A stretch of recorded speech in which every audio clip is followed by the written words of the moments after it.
La la la la la. La la la la la. Hello world, welcome. Welcome, welcome. Hello.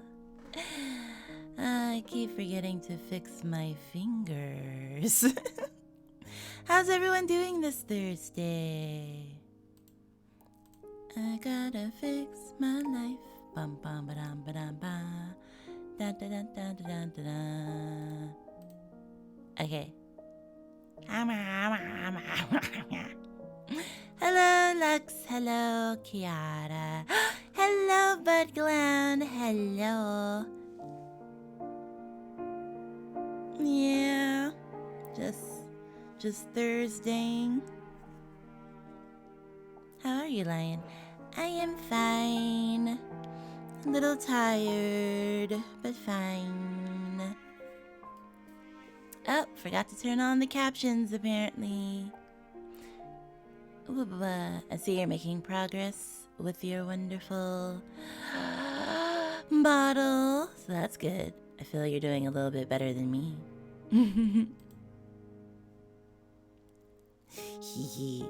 So today, we shall see what end is waiting for our beloved little princess, Sara.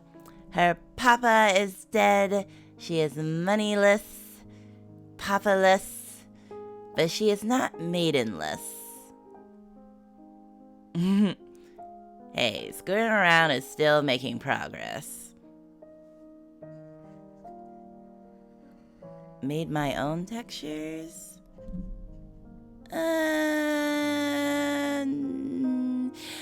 No. I took assets and then I added texture to them, but I didn't make anything from scratch, no. She is not maidenless because we are going to find a maiden for her, and she can make her own happily ever after with one of these maidens. She's in the process of acquiring a maiden, I shall say.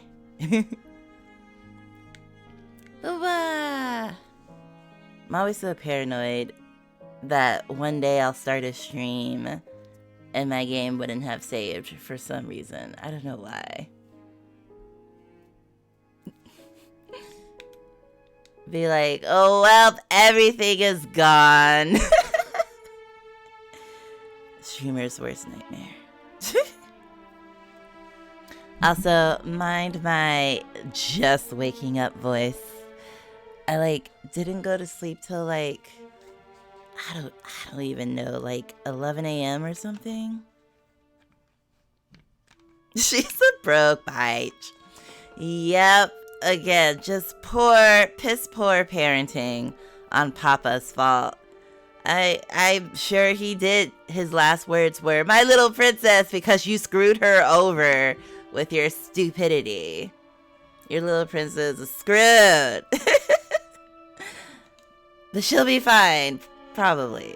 But it's not great. Let me drink some water. And then we'll start.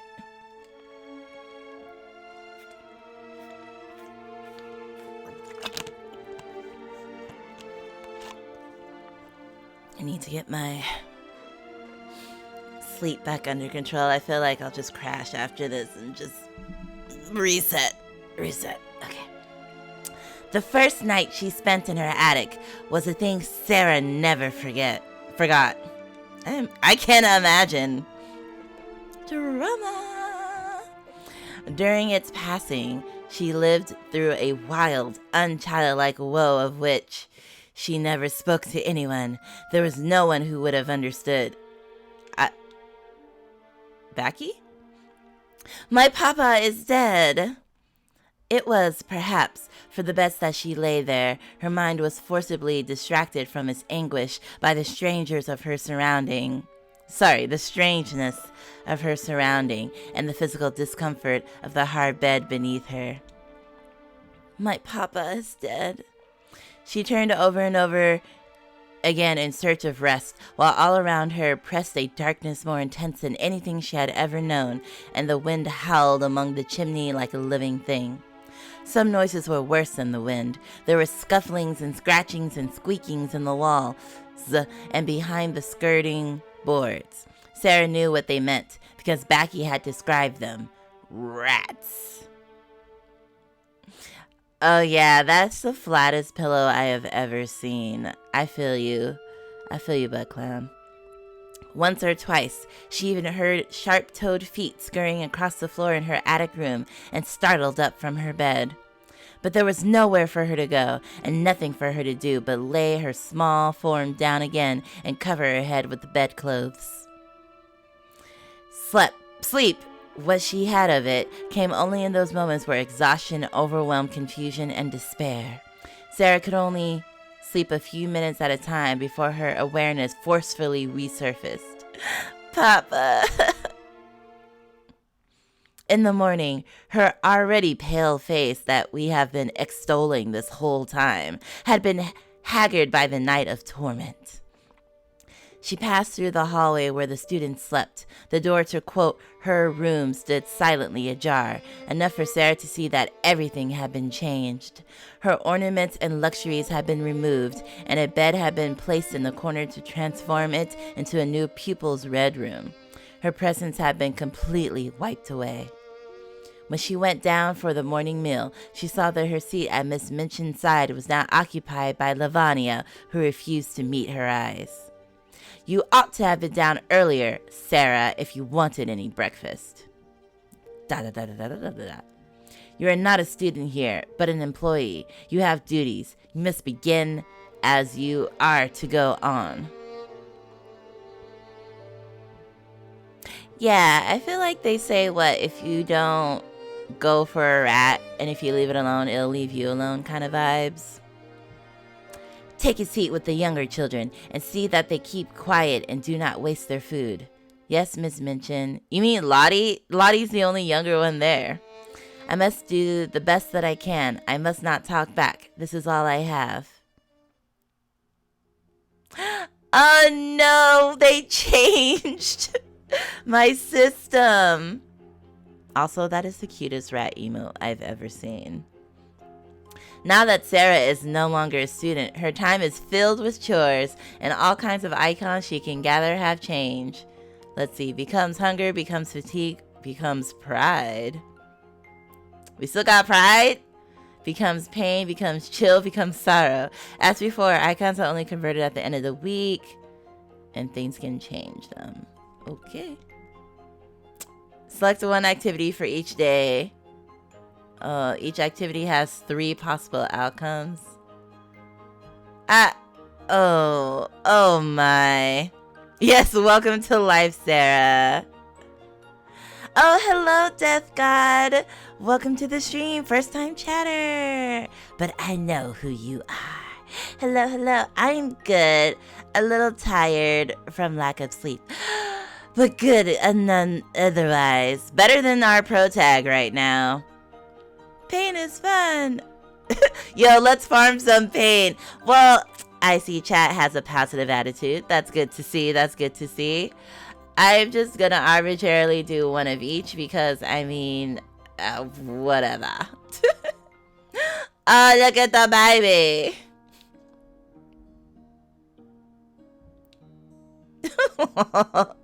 The little animation. I can't.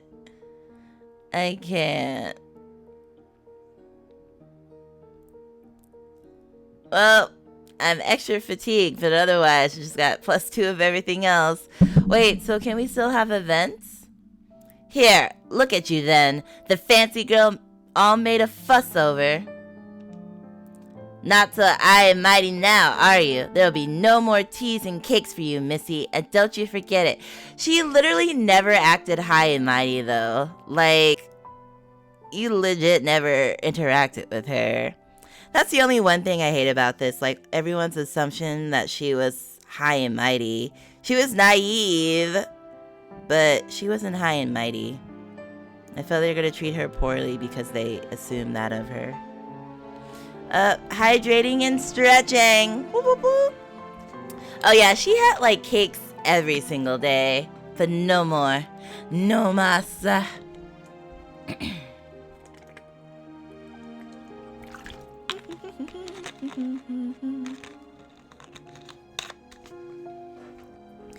Now for my body to go weird as I stretch.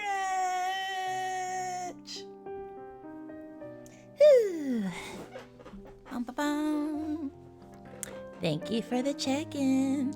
How are you doing, Death God?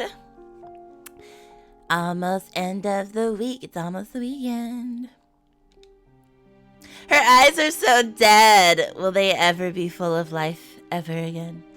Always expecting us folks to serve you with a smile. Aren't you ladies? What? Never a thought of how much else we might have to be getting on with. No, it's always you.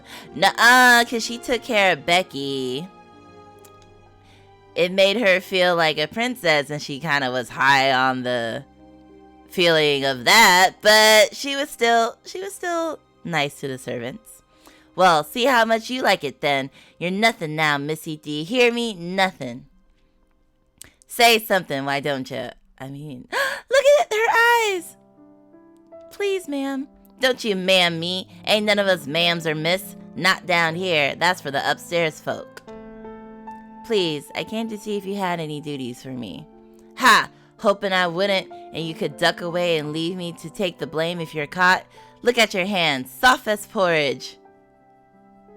Soon crack and bleed if I give you any real work, and then you ruin what you touch. Here, girl, take these rags out back and wash them. And if you bleed them, wash them again. Yes, cook. Why would she bleed while washing? I mean, maybe. I don't know. Oh, you and Cake are meant to be. Cute. I want to be a princess. Being a princess is real ephemeral, it seems. Money can come and go, it seems. Well, if you're her stupid papa. I mustn't complain. I must show her that I am trying to earn my living. Wow!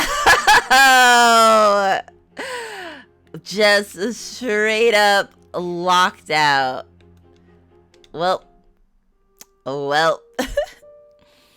The hard bed would never be a comfortable place to sleep, but after struggling through her unaccustomed labors day after day, Sara could not help but collapse into exhaustion. Sometimes, when she woke, she would not at first remember where she was or what had happened. It would be as if she had been snatched from her old room and trapped in a cold, gray prison. Also, I thought Becky was up here with her. I thought they were sleeping in the same attic. Wouldn't we be talking to her or something? Memory, when it resurfaced, brought no relief. The prison was the world. There was no escape. That morning, Sara was roused from her slumber by the squeak of hinges. Someone was entering her room. Becky? It's all right, miss. Come to help you get ready, that's all. You've been such a rich young lady. You've been waiting on and foot on all your life, and what would you do now without no maid? Them dresses of yours is meant for a maid to button. Now you're poor. You've got only me to wait on you. I won't take a minute. I can do it right quick. But you shouldn't. It's not any different from you. Or I'm not any different from you. Course you're different, miss. You were brought up different. Not like us.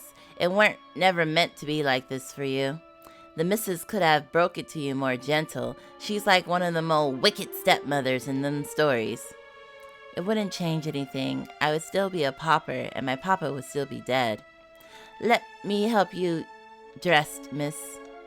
She already has so much to do. She shouldn't be wasting her time pampering me. I'm not any better than she is.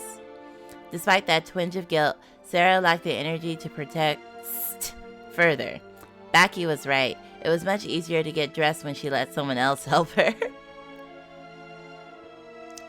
There, you see? That's much better. Sara essayed a smile as thanks, but her face struggled to find a happy expression. Don't worry about it, miss. You helped me lots of times. You gave me food and told me stories and made it all seem so much nicer. It's my turn now, ain't it? I can't get you cakes or books, but I can do your room and your dresses and anything else you need. I know all you need to know about attics and washing and all kinds of things. I'll help, I will. My loyal handmaid, oh, Becky. I don't deserve you. Sarah's eyes gleamed with unshed tears, but she did not speak. Becky patted her shoulder, more sure of herself now that she had asserted her expertise in scullery maid life. Don't you worry if you don't feel much like talking now. I know sometimes a heart in trouble should be left alone. But if you do need me, I'll be right next door. So the attic has 2 compartmentalized rooms? I'm sorry we can't talk much while we're working, but the missus box our ears for loitering. So don't mind me, miss, if I don't say nothing polite during the day. She owned me down on us if I did. I always mean please and thank you and beg pardon, but I dasn't to take time to say it. All Sara could do was nod. Oh, Becky, if not for you, I think my heart would break from loneliness. Okay, so our maiden puts a whole different spin on the maid in Maiden, you know what I mean? Wah, wah, wah.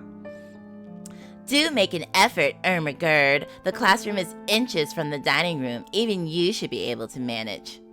That's not fair. I had to go back upstairs for my book. Stung by Lavania's teasing, Ermagerd hurried through the door and closed it behind her. They're going to class. They have books. She stood there for a moment, biting her lip and staring at the wood of the door, when suddenly it opened again. Sara, come with me. She lowered her gaze and followed Miss Minchin into the kitchen.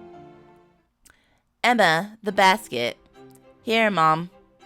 You know, if she was really smart, the headmistress, she would still educate Sara and try to sell her off to a proper husband and a family. Then she could take a dowry and then get her money back. Like, I feel like maybe title and statuses still matter, but I feel like it seems in the Victorian era, you could come from different backgrounds, but if you were educated and smart and super pretty, you could marry up.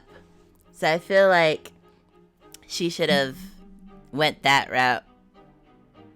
She is, though. She's teaching her to cook. Oh, dang, you got me with that one. That's true, that's true. She doesn't know how to cook, and that's like probably one of the main things. Although, if she married into the right household, even a wife doesn't have to cook. Nah. I'm just saying, I feel like if this was Bridgerton, they'd be like, we're going to find you a wealthy whatever, and you're going to pop out babies and make your family look good in social parties. Yeah, you can be bored from shite and marry royalty in the Middle Ages. Exactly. I'm just saying, she's multilingual too. Like, she could fetch a pretty penny. Very good. Sara, here's a list of things we need from the market, and here are some coins to pay for them. When you are done, bring your purchases to Emma and any leftover coin to me.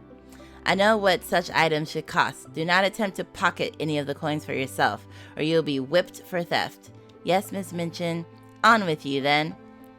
Like, maybe she could find someone outside and be like, hey, don't I look cute? Don't you want me? Sara kept her head down and walked out of the room without protest. At least her education is not completely wasted.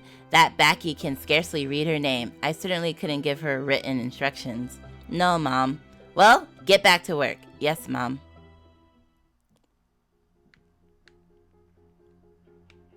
Yeah, I'm just...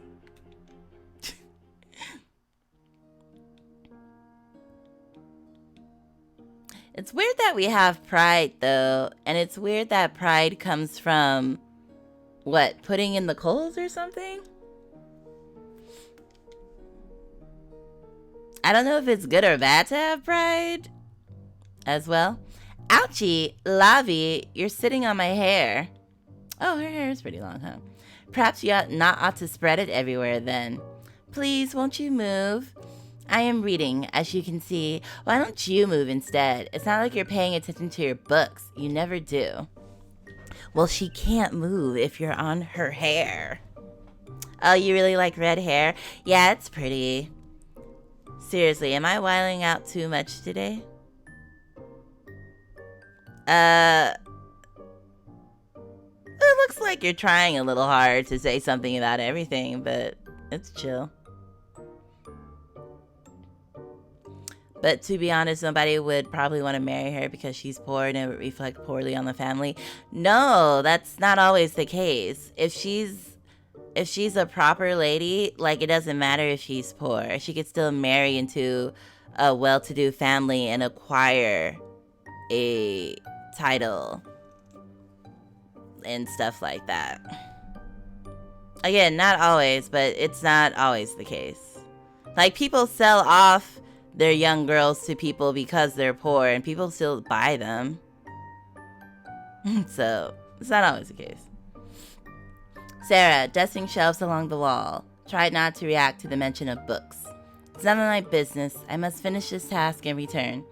I can't move because you're on top of my hair. Please, Lavi. Oh, very well. Lavanya stood and moved over slightly before sitting again. Suddenly her eyes gleamed. I think there are too many shadows in this room. What?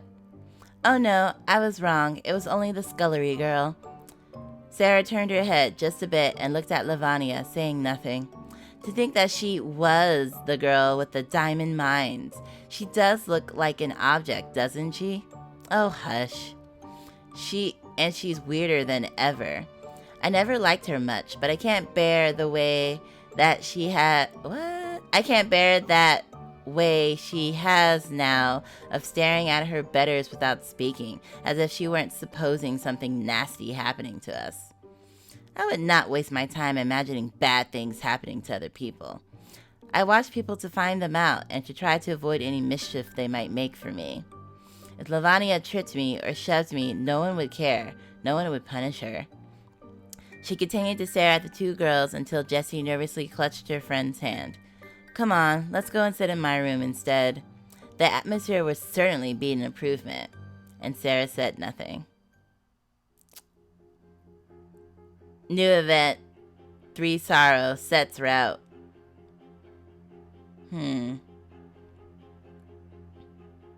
So now that she's no longer a threat to you, you're going back to running your mouth, huh? She never stopped running her mouth, though. Bully the child? What do you mean? I will out-talk you, Lux. Oh, dear. Then, back in the day, I used to have a counter for messages, and it would tell me who got the 100th message, and we would, like, pretend to put a crown on them. I'm pretty sure you, Butt Clown, and Lux would have had a ball fighting over that crown. Well, not fighting over it, because Lux probably wouldn't fight over it, but you know what I mean. Drinking more water.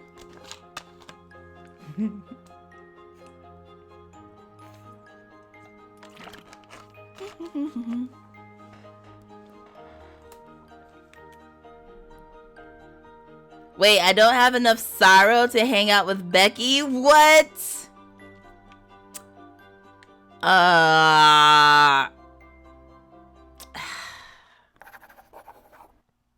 Dang, that's cold. I have to be sadder to hang out with Becky. Jesus. Yeah, Lux did never want the crown. Yeah. Weirdo. Emma, where's Sara? Curled up in the corner there. Slacking, no doubt. You, girl, get to your feet so the lady can see you. Sara, who had been crouched on the floor scrubbing the inside of a particularly stubborn pot. I was like, what do you mean? She's probably doing something. Yeah, you did have it a few times. I think Hangry Panda had it like once, maybe. Yeah. I mean, maybe someday I'll be able to get that feature back. Pushed herself up. She rose too quickly for her dizzy head and then had to fight not to wobble where she stood. Yes, Miss Minchin? Are you so gifted with the French language? Oh, as you are so gifted with the French language, you will assist the younger students with their lessons. Yeah, like you could put her to a unique use. She really is different from the others in her skill set. However, you are not to linger about with them. Remember your place and your duties. You are not friend to those girls. You work for the seminary. You are here to serve them, nothing more. If I catch you telling stories or shirking to gossip with your students, you will be punished. Is that understood? Yes, Miss Minchin. Good. Now get upstairs and air out the bedrooms. Sara nodded and left quickly before any other unpleasant words could be spoken. There is something distressingly impudent about that girl. I do not trust her. I will not have her forming intimacies and talking to the other children. Girls that age love a grievance, and if she begins to tell romantic stories about herself, she will become an ill-used heroine, and parents will be given a wrong impression? What? It is better that she should live a separate life, one suited to her circumstances. I am giving her a home, and that is more than she has any right to expect from me. That seemed a little ham-fisted. I shouldn't worry, ma'am. Those little misses don't look much past their noses. They see how she's dressed. They don't want to think about her or talk to her more than out of my way or fetch my tea. Miss Minchin looked at her. Begging your pardon, ma'am. Have the tea brought to my rooms when it is ready. Yes, ma'am. She is being abused, though? What do you mean? Let's see. Need to get more sorrow. Which one is sorrow? The weird icicle chestnut cloud thing? All gain. Why are these instructions so weird?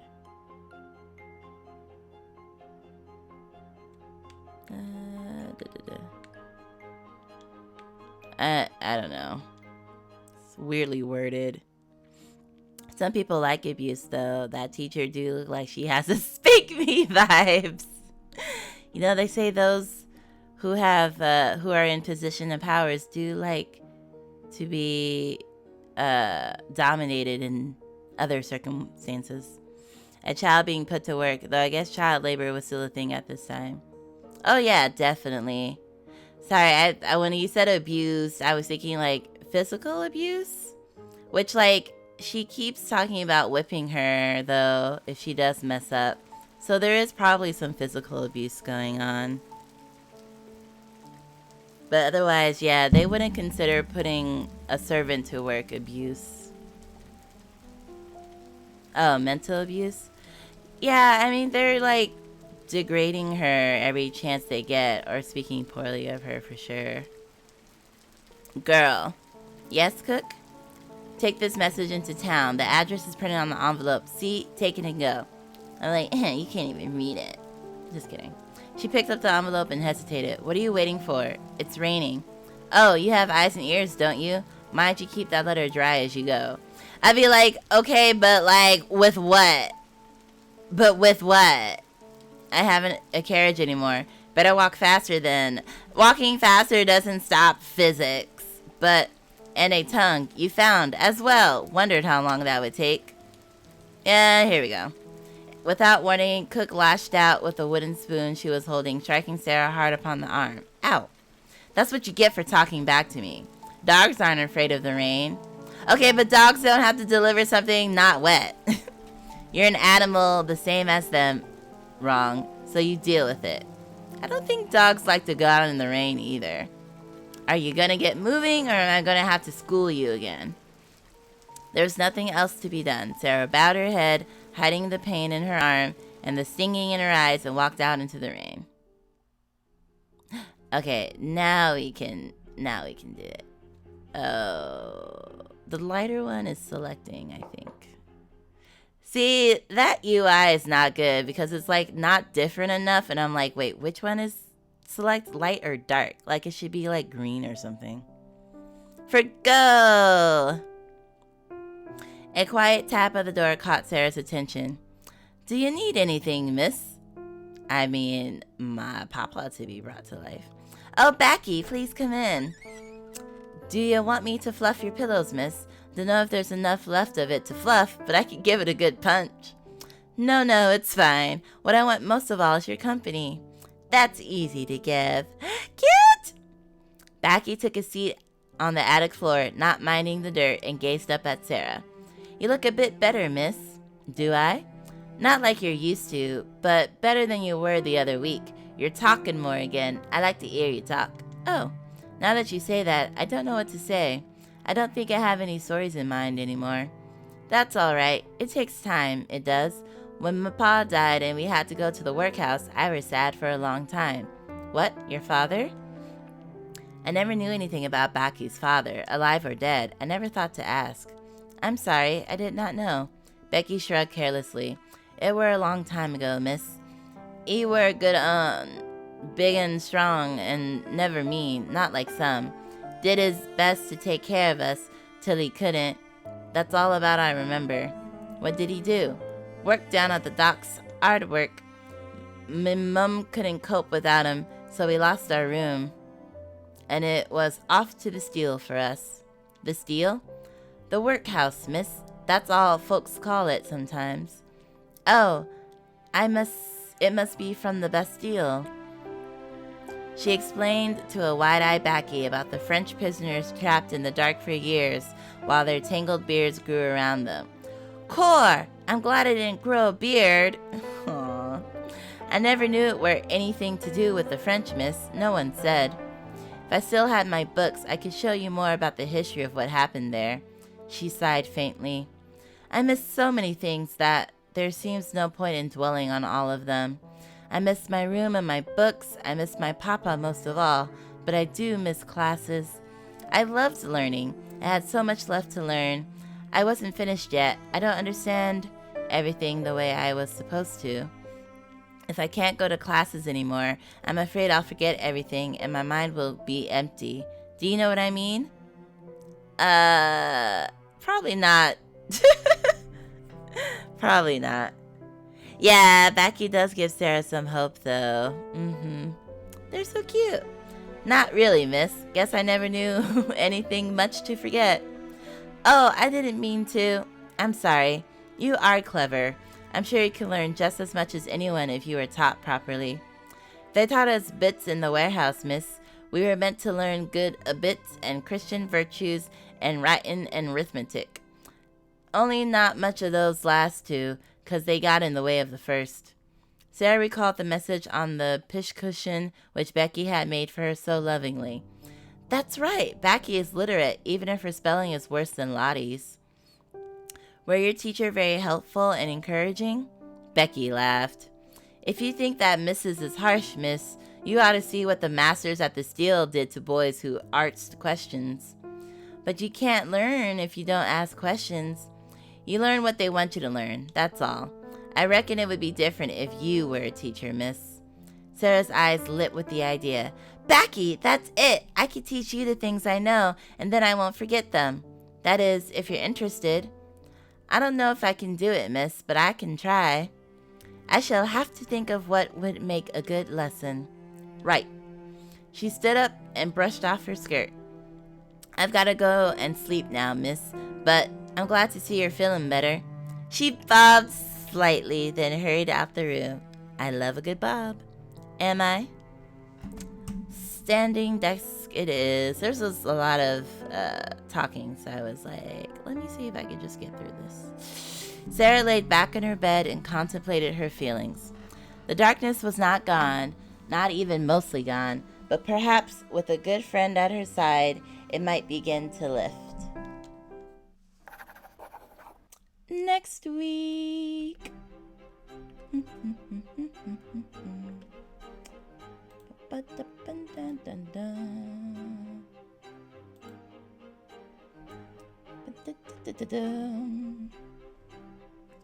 And let's set the timer for the desky.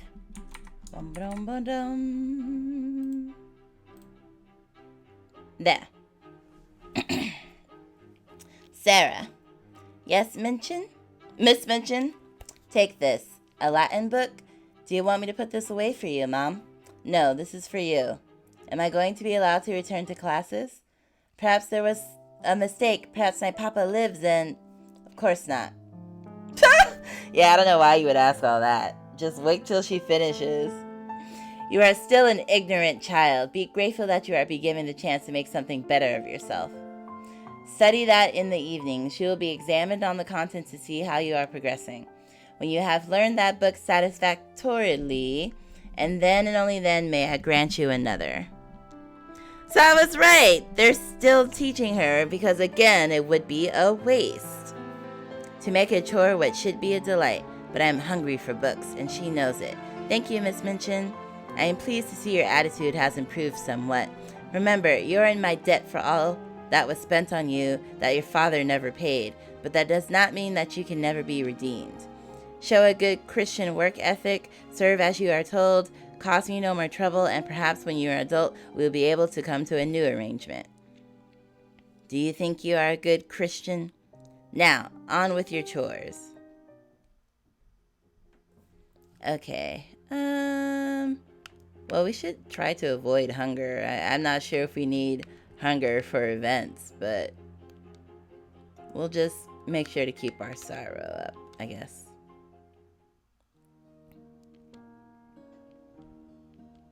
My fatigue is pretty high, though.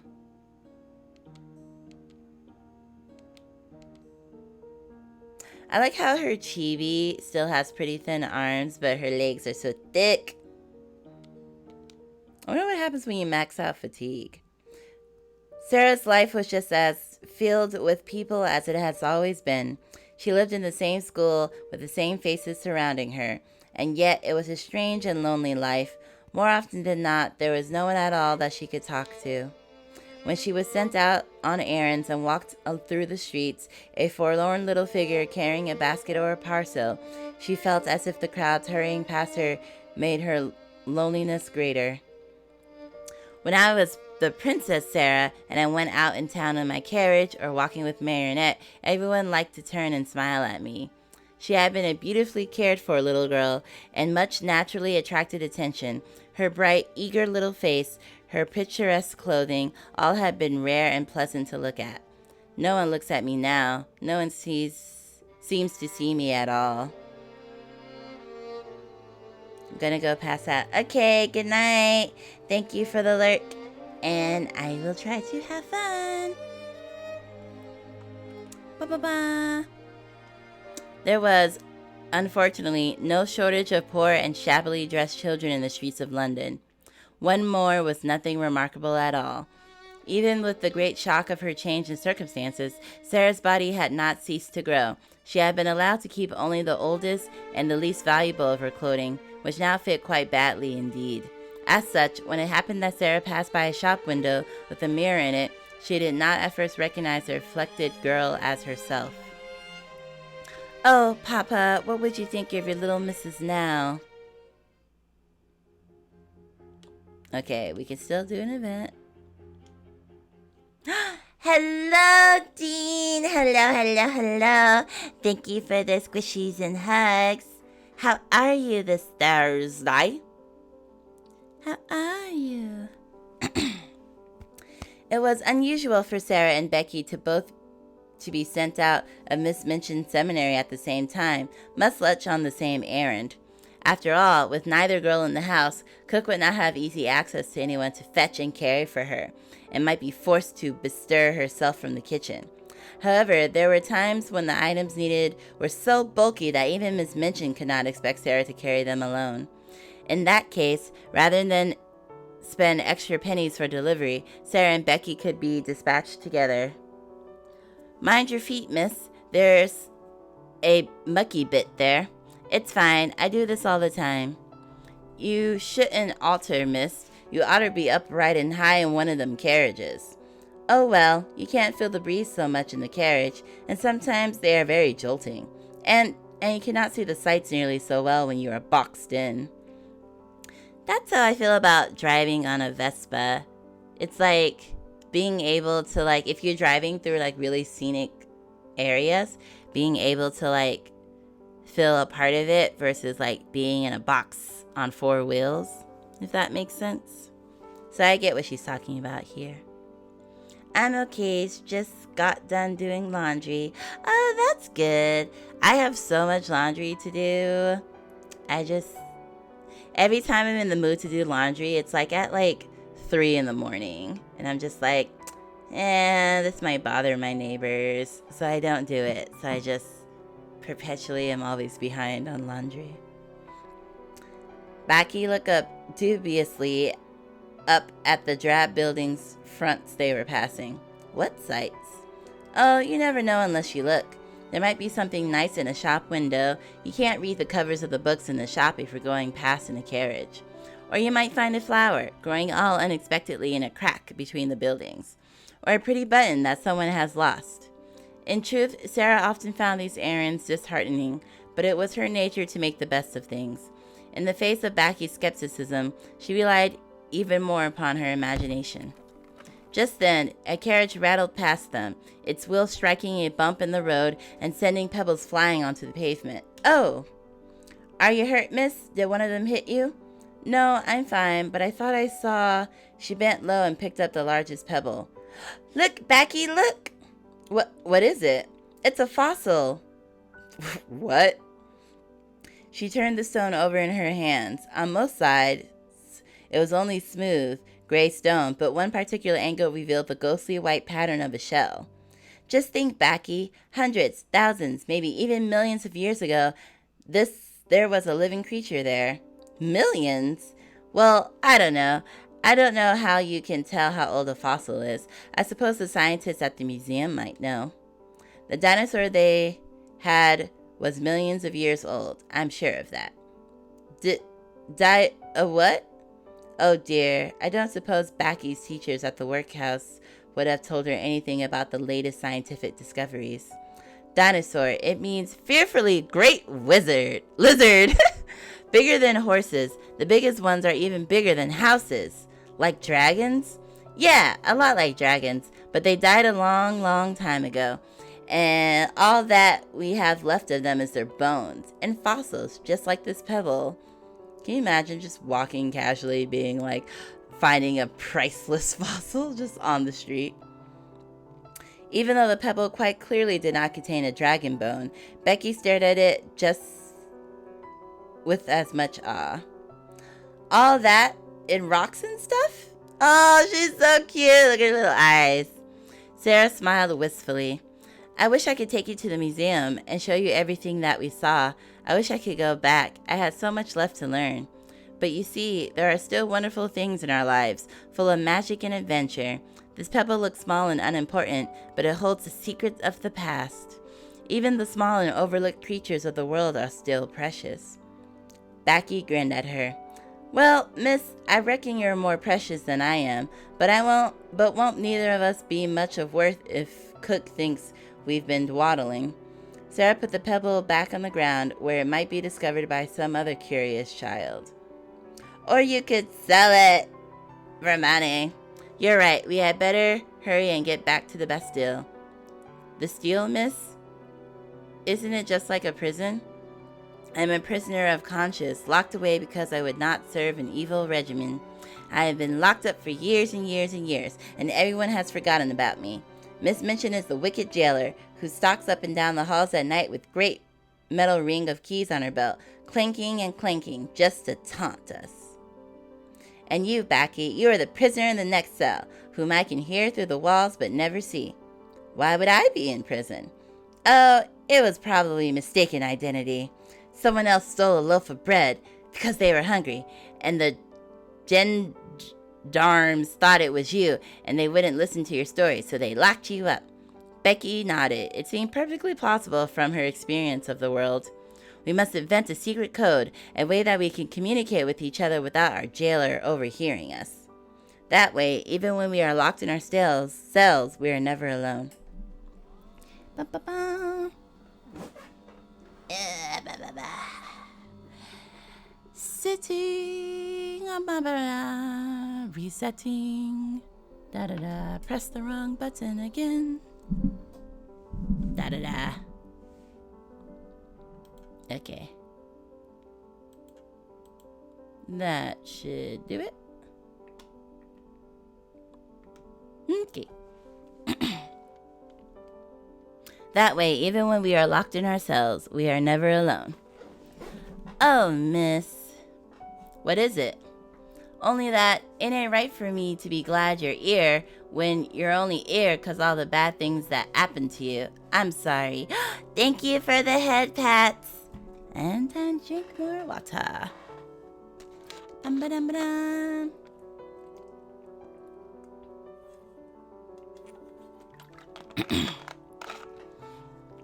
Hi, zombies. Welcome. How do I get such shiny eyes like these two? I feel like as adults, we are incapable of having the shiny eyes. I feel like the shiny eyes come from children who have not had to live that adult life. But at the same time, Becky's life has not been glamorous. So I feel like it's an age thing. I'm going to say the world just haggards you down the older you get. But you might have a little glint when you're looking at your favorite thing or your favorite person or your favorite meal. Because I definitely get a glint in my eyes when I see my favorite food. You think I'm an adult? Yeah, I think if I cut off your arm and count the rings, you're definitely an adult. Yeah, I don't know. I think Becky's been through worse than us. That's why I said it's an age thing.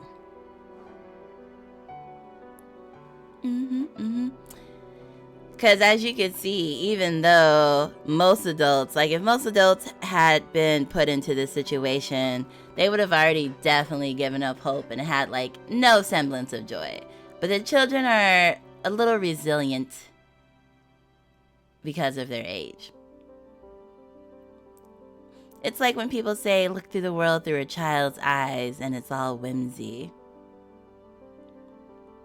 That's a method. Yeah, it's what you do with trees. You count the rings and you see how old a tree is. Same difference, but with a person. Oh, Becky, you don't have to be sorry. I know you must have been very lonely in that attic by yourself sometimes. If I didn't have you, I don't know how I could survive. It is wrong for me to be glad that you are here with me when I should be wishing that you had a happy life somewhere else. Oh, is it wrong? I don't think I'd know how to be happy, miss, if I weren't with you. Sara laughed. How light you make me feel. And how light on your feet we had better be if we don't want Cook to scold us. See, I feel like adults, if they were put in this situation, they wouldn't be like trying to make friends and try to find the good in stuff as easily as children be doing. But again, it depends. Everything depends.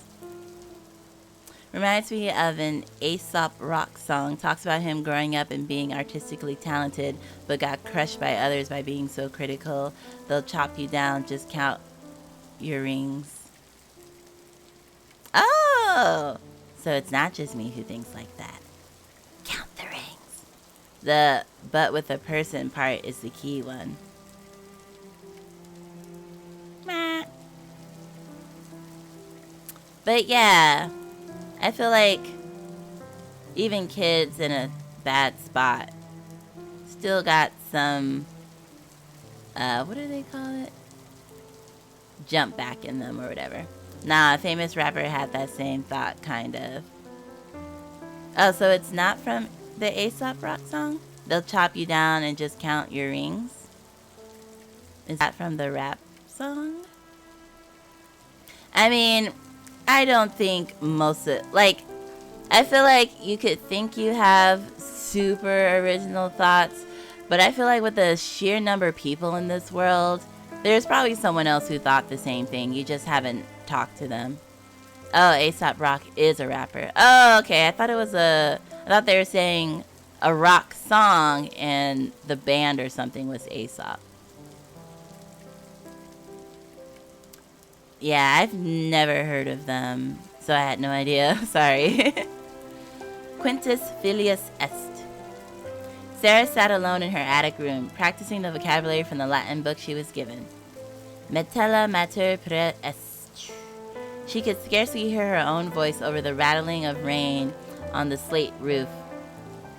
I remember when I first went to the Netherlands, I was in a hostel that had a skylight like that, and there had been a storm that night, and it was so loud, but it was so beautiful to like see and hear it as it hit the roof skylight.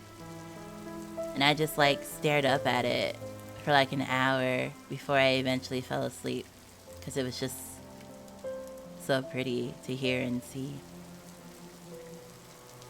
I feel like it would be nice to have a skylight, but at the same time, I feel like I'd be concerned if I saw like bugs and stuff on it at some point, or like squirrels and stuff, or like a creeper who's like, I'm gonna creep on you. But skylights are nice for stormy nights. Stormy nights are so fun for me, but my lady friend gets very scared of thunder and such. Oh really? I actually never met a person who is actually afraid of thunder. Like, it's such a big like trope in movies and anime and stuff, where they're like, oh, one of the characters is afraid of thunder and they have to like go to their person or something like that, or like kids who come into their parents' room all sad. But I literally have never experienced that in real life. Oh yeah, bird poop. You would have to like go up and clean the window if you got a bunch of bird poop on it. So I feel like it sounds like a nice idea, but like in reality, it's probably not as nice. Grape farm, grape farm. Don't you want to see the grape farm? The grape farm, the grape farm, the grape farm, grape farm. I have a shortcut. I don't know why I keep doing the long way. Ba-ba-dum-dum. Ba-da-da! Grape farm!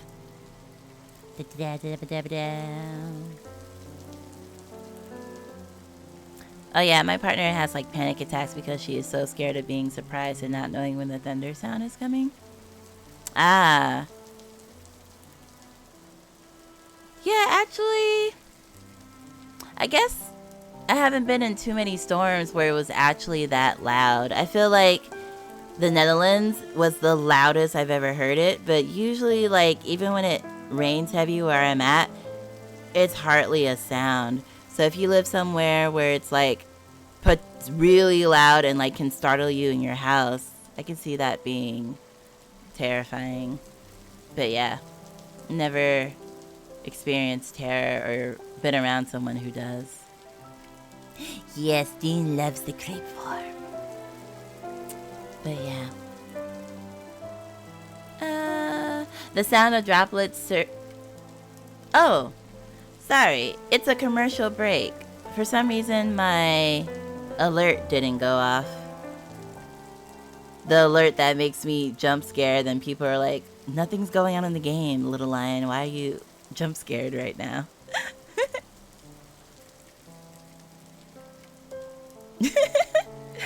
It just sounds like out of context. It's like, same clown. But we have a commercial break, so I shall be playing my little video and we shall be back in about 2.5 minutes, and I will reset the crate. Bum, bum.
And we're back.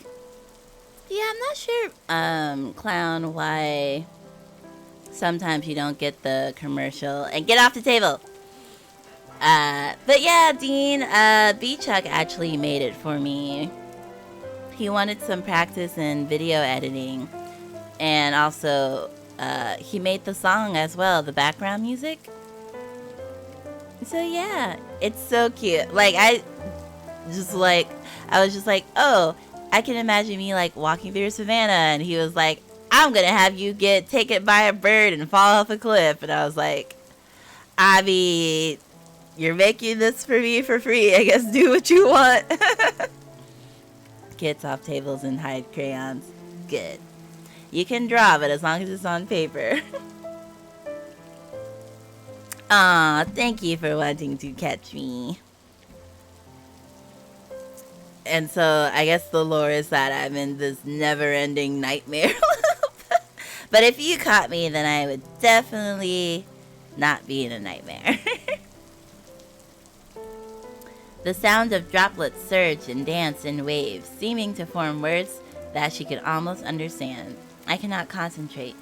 She set the book on the thin mattress and looked up at the blurred, shifting images through the wet skylight. If she stood on her bed and looked out of the skylight, when it was not dark or raining, she could see the attic window of the house next to Mrs. Minchin's seminary. However, that window was always dark and empty. The house was vacant. I wish someone would move into that house.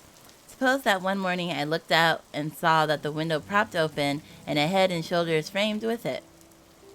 If it looked a nice head, I might begin by saying good morning, and then all sorts of things might happen.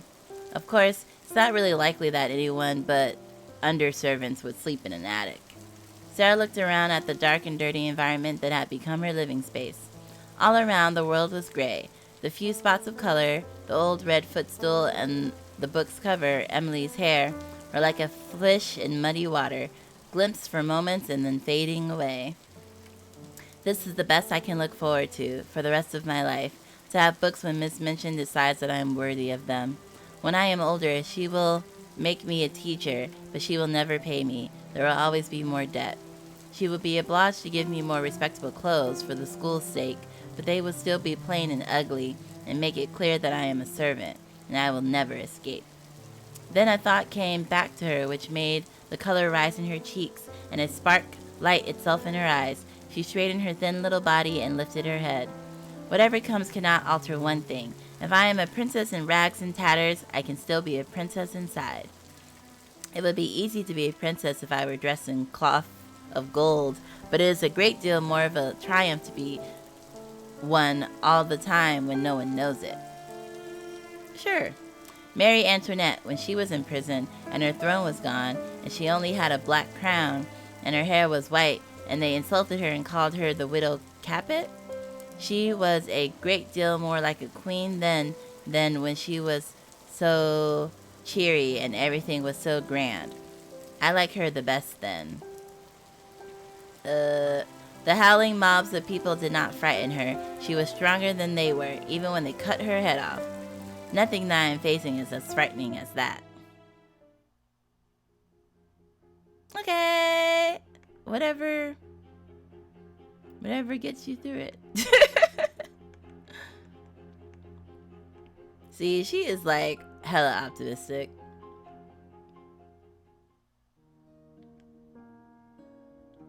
I feel like in the original The Little Princess, there was something about the attic across the way too, where I don't remember, she must have like befriended the person on the other side of the attic or something.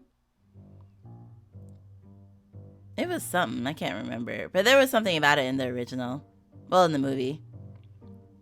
Bless your heart, Sara Crewe. Exactly. She could have just gave in full on to depression, but she's managing. Sarah, Lavania tells me that you have left the window in her room quite open all day long. Did I? I don't think I did. But it doesn't matter. I'm sorry, Miss Minchin. It was an accident. Have you no thought for the weather? If it begins to rain, many of her belongings could be damaged, you stupid girl. You don't know that you are saying these things to a princess. and that if I choose, I could wave my hand and order you to execution. Yes, I'm sorry. I had better go and check that all the windows are properly closed. I only spare you because I am a princess, and you are a poor, stupid, unkind, vulgar old thing. You don't know any better. Please excuse me, cook. A princess must be polite. She bobbed gently and walked out of the room. That girl, to smile as she hasn't even been scolded. Well, leave her alone. Sometimes I cannot tell whether she hears me at all. It's as if she were living in another world. She literally confirmed that she was going to go check the windows. She's got more airs and graces than if she became the Buckingham Palace, that young one. She drops them about the kitchen as if they were nothing. It is not a natural way for a child who has lost her only parent to behave. She is a clever girl, and this is why she is useful, but it may also turn her sly. I won't have her plotting mischief. Keep her busy. If she's tired enough, she will have no time to put to ill purposes. Jeez. All right, more Becky.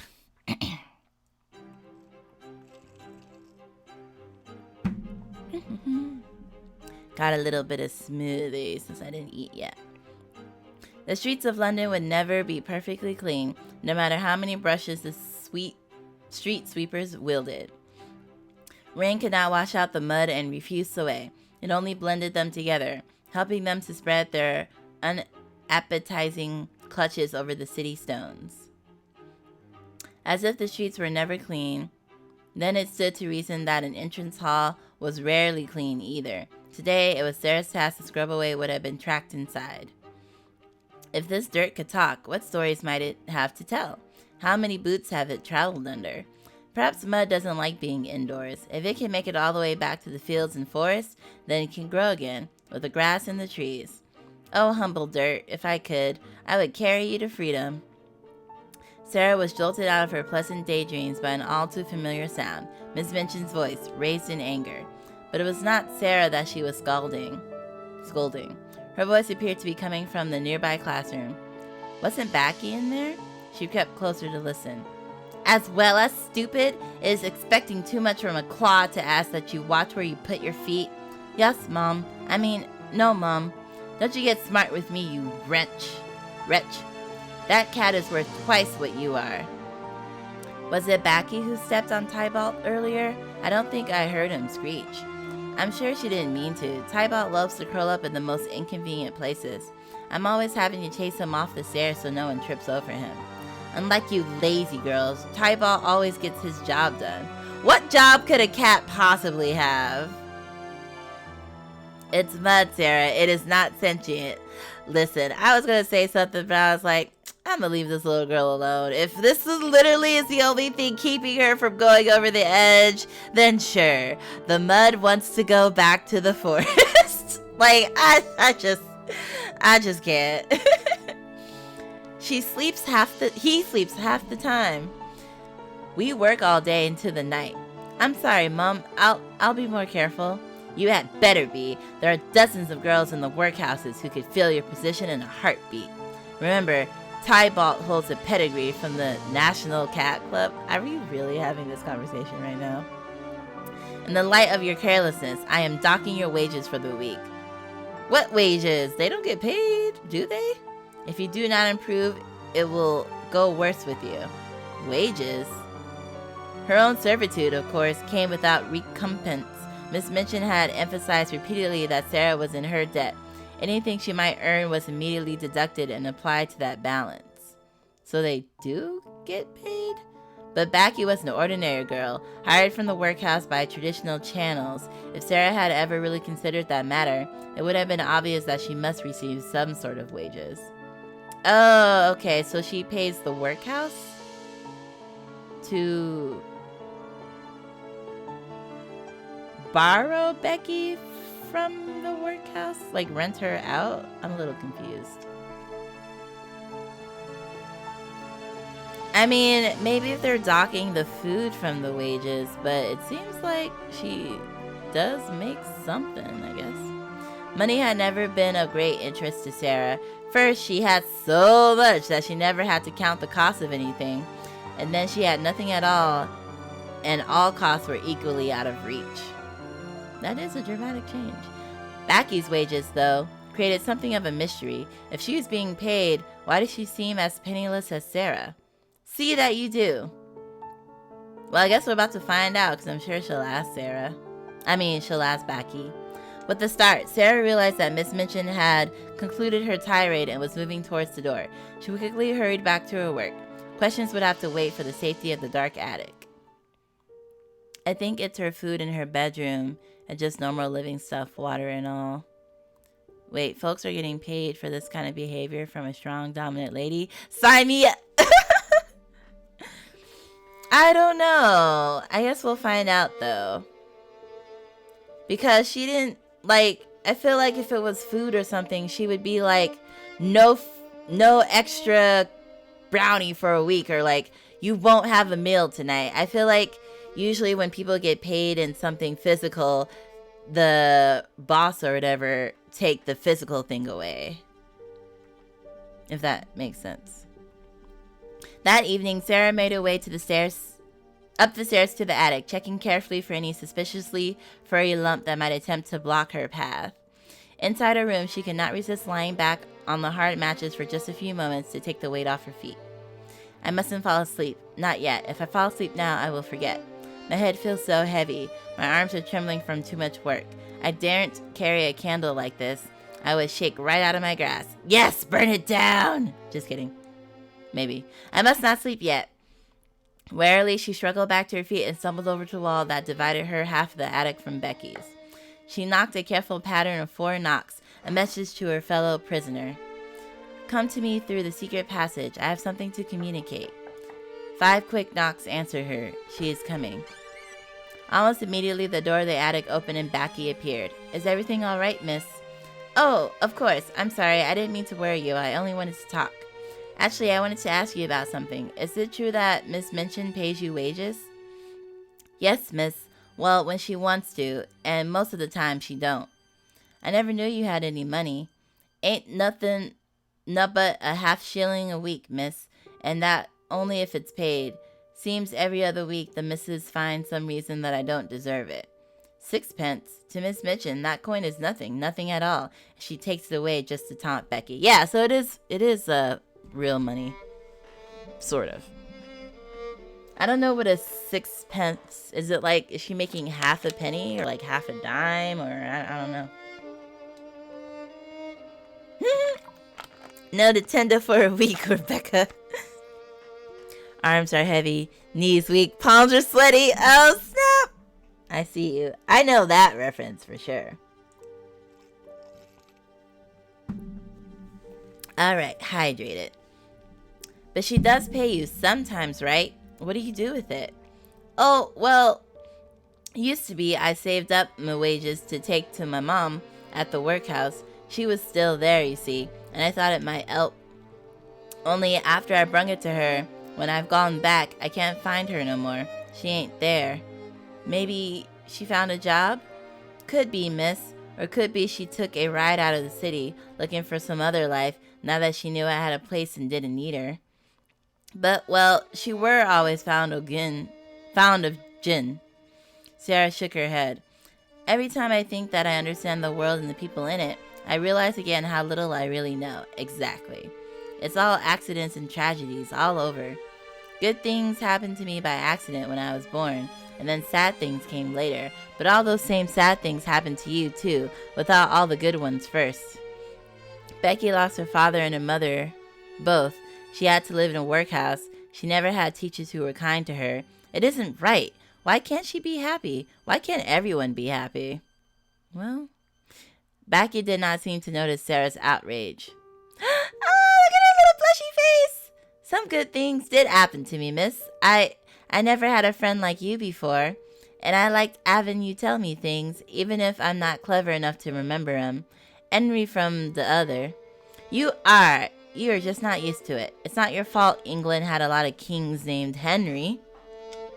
That is true. There's 8 Henrys? If you say so, miss. You must have another lesson, but not tonight. I am already too tired. Still, the thought would not leave her. If you don't take your wages away to the workhouse anymore, what do you do with them? Do you buy yourself food or save for new shoes? It was a pleasant thought to imagine poor downtrodden Becky sneaking away to buy a ticket for the music hall and an evening lights entertainment. But when would she find the time? Oh no, I couldn't. I don't. If I bought a pie and ate it, then the next day I wouldn't have no pie nor no coin. I maybe could buy shoes or a blanket someday if I saved enough, but I don't know what I need the most. And if I spent all my coin, then I wouldn't have it anymore if I needed something else more. What if something bad happened, miss? What if you got sick and needed a doctor? Miss mentioned wouldn't pay. You have to be worrying more about yourself than me, but I suppose it's very wise of you to save your money. Becky shook her head. I know what I'm worth, miss, and I know when I'm not good enough. I can't make decisions. I can't. That's why I can't spend nothing. I don't know what's right to do, and I don't want to be wrong. Suddenly, she clasped at Sarah's hands. You're the clever one, miss. You'll know what to do. You'll help me decide when the time's right, won't you? I'll try. Becky let out a sigh of relief. I'll bring you to my tent to keep it safe. Truth be told, I'll sleep better with you having it. Sarah's eyes sparkled. It will be like our buried treasure. And so, Becky's battered little tin with its sparse sprinkling of small change was fetched and remarked upon as if it were a coffer of rubies, then buried under Sarah's bed. And Emily shall keep watch. Does this game take place in France? No, we're in London, but the main character, Sarah's mother, was French, so she speaks fluent French. All that work without pay for the wiki. I'm getting sick. I can't breathe. Body hurts. My forehead is a bit warm. Headache. Oh wait, are you? Oh, Rogue. Hello. I didn't see that you said hello. I thought you were commenting on the story, so I was a bit confused. But no, go rest. Go rest. I hope you're resting, or I hope you can rest. And, drink lots of water. But being sick sucks. Sometimes you just gotta ride it out. Yeah, stay hydrated. I feel like that's the only time I try to drink more water actively is when I'm sick. But usually I try to take some kind of cold medicine or something for my symptoms. But nothing can cure a cold, Only treat the symptoms.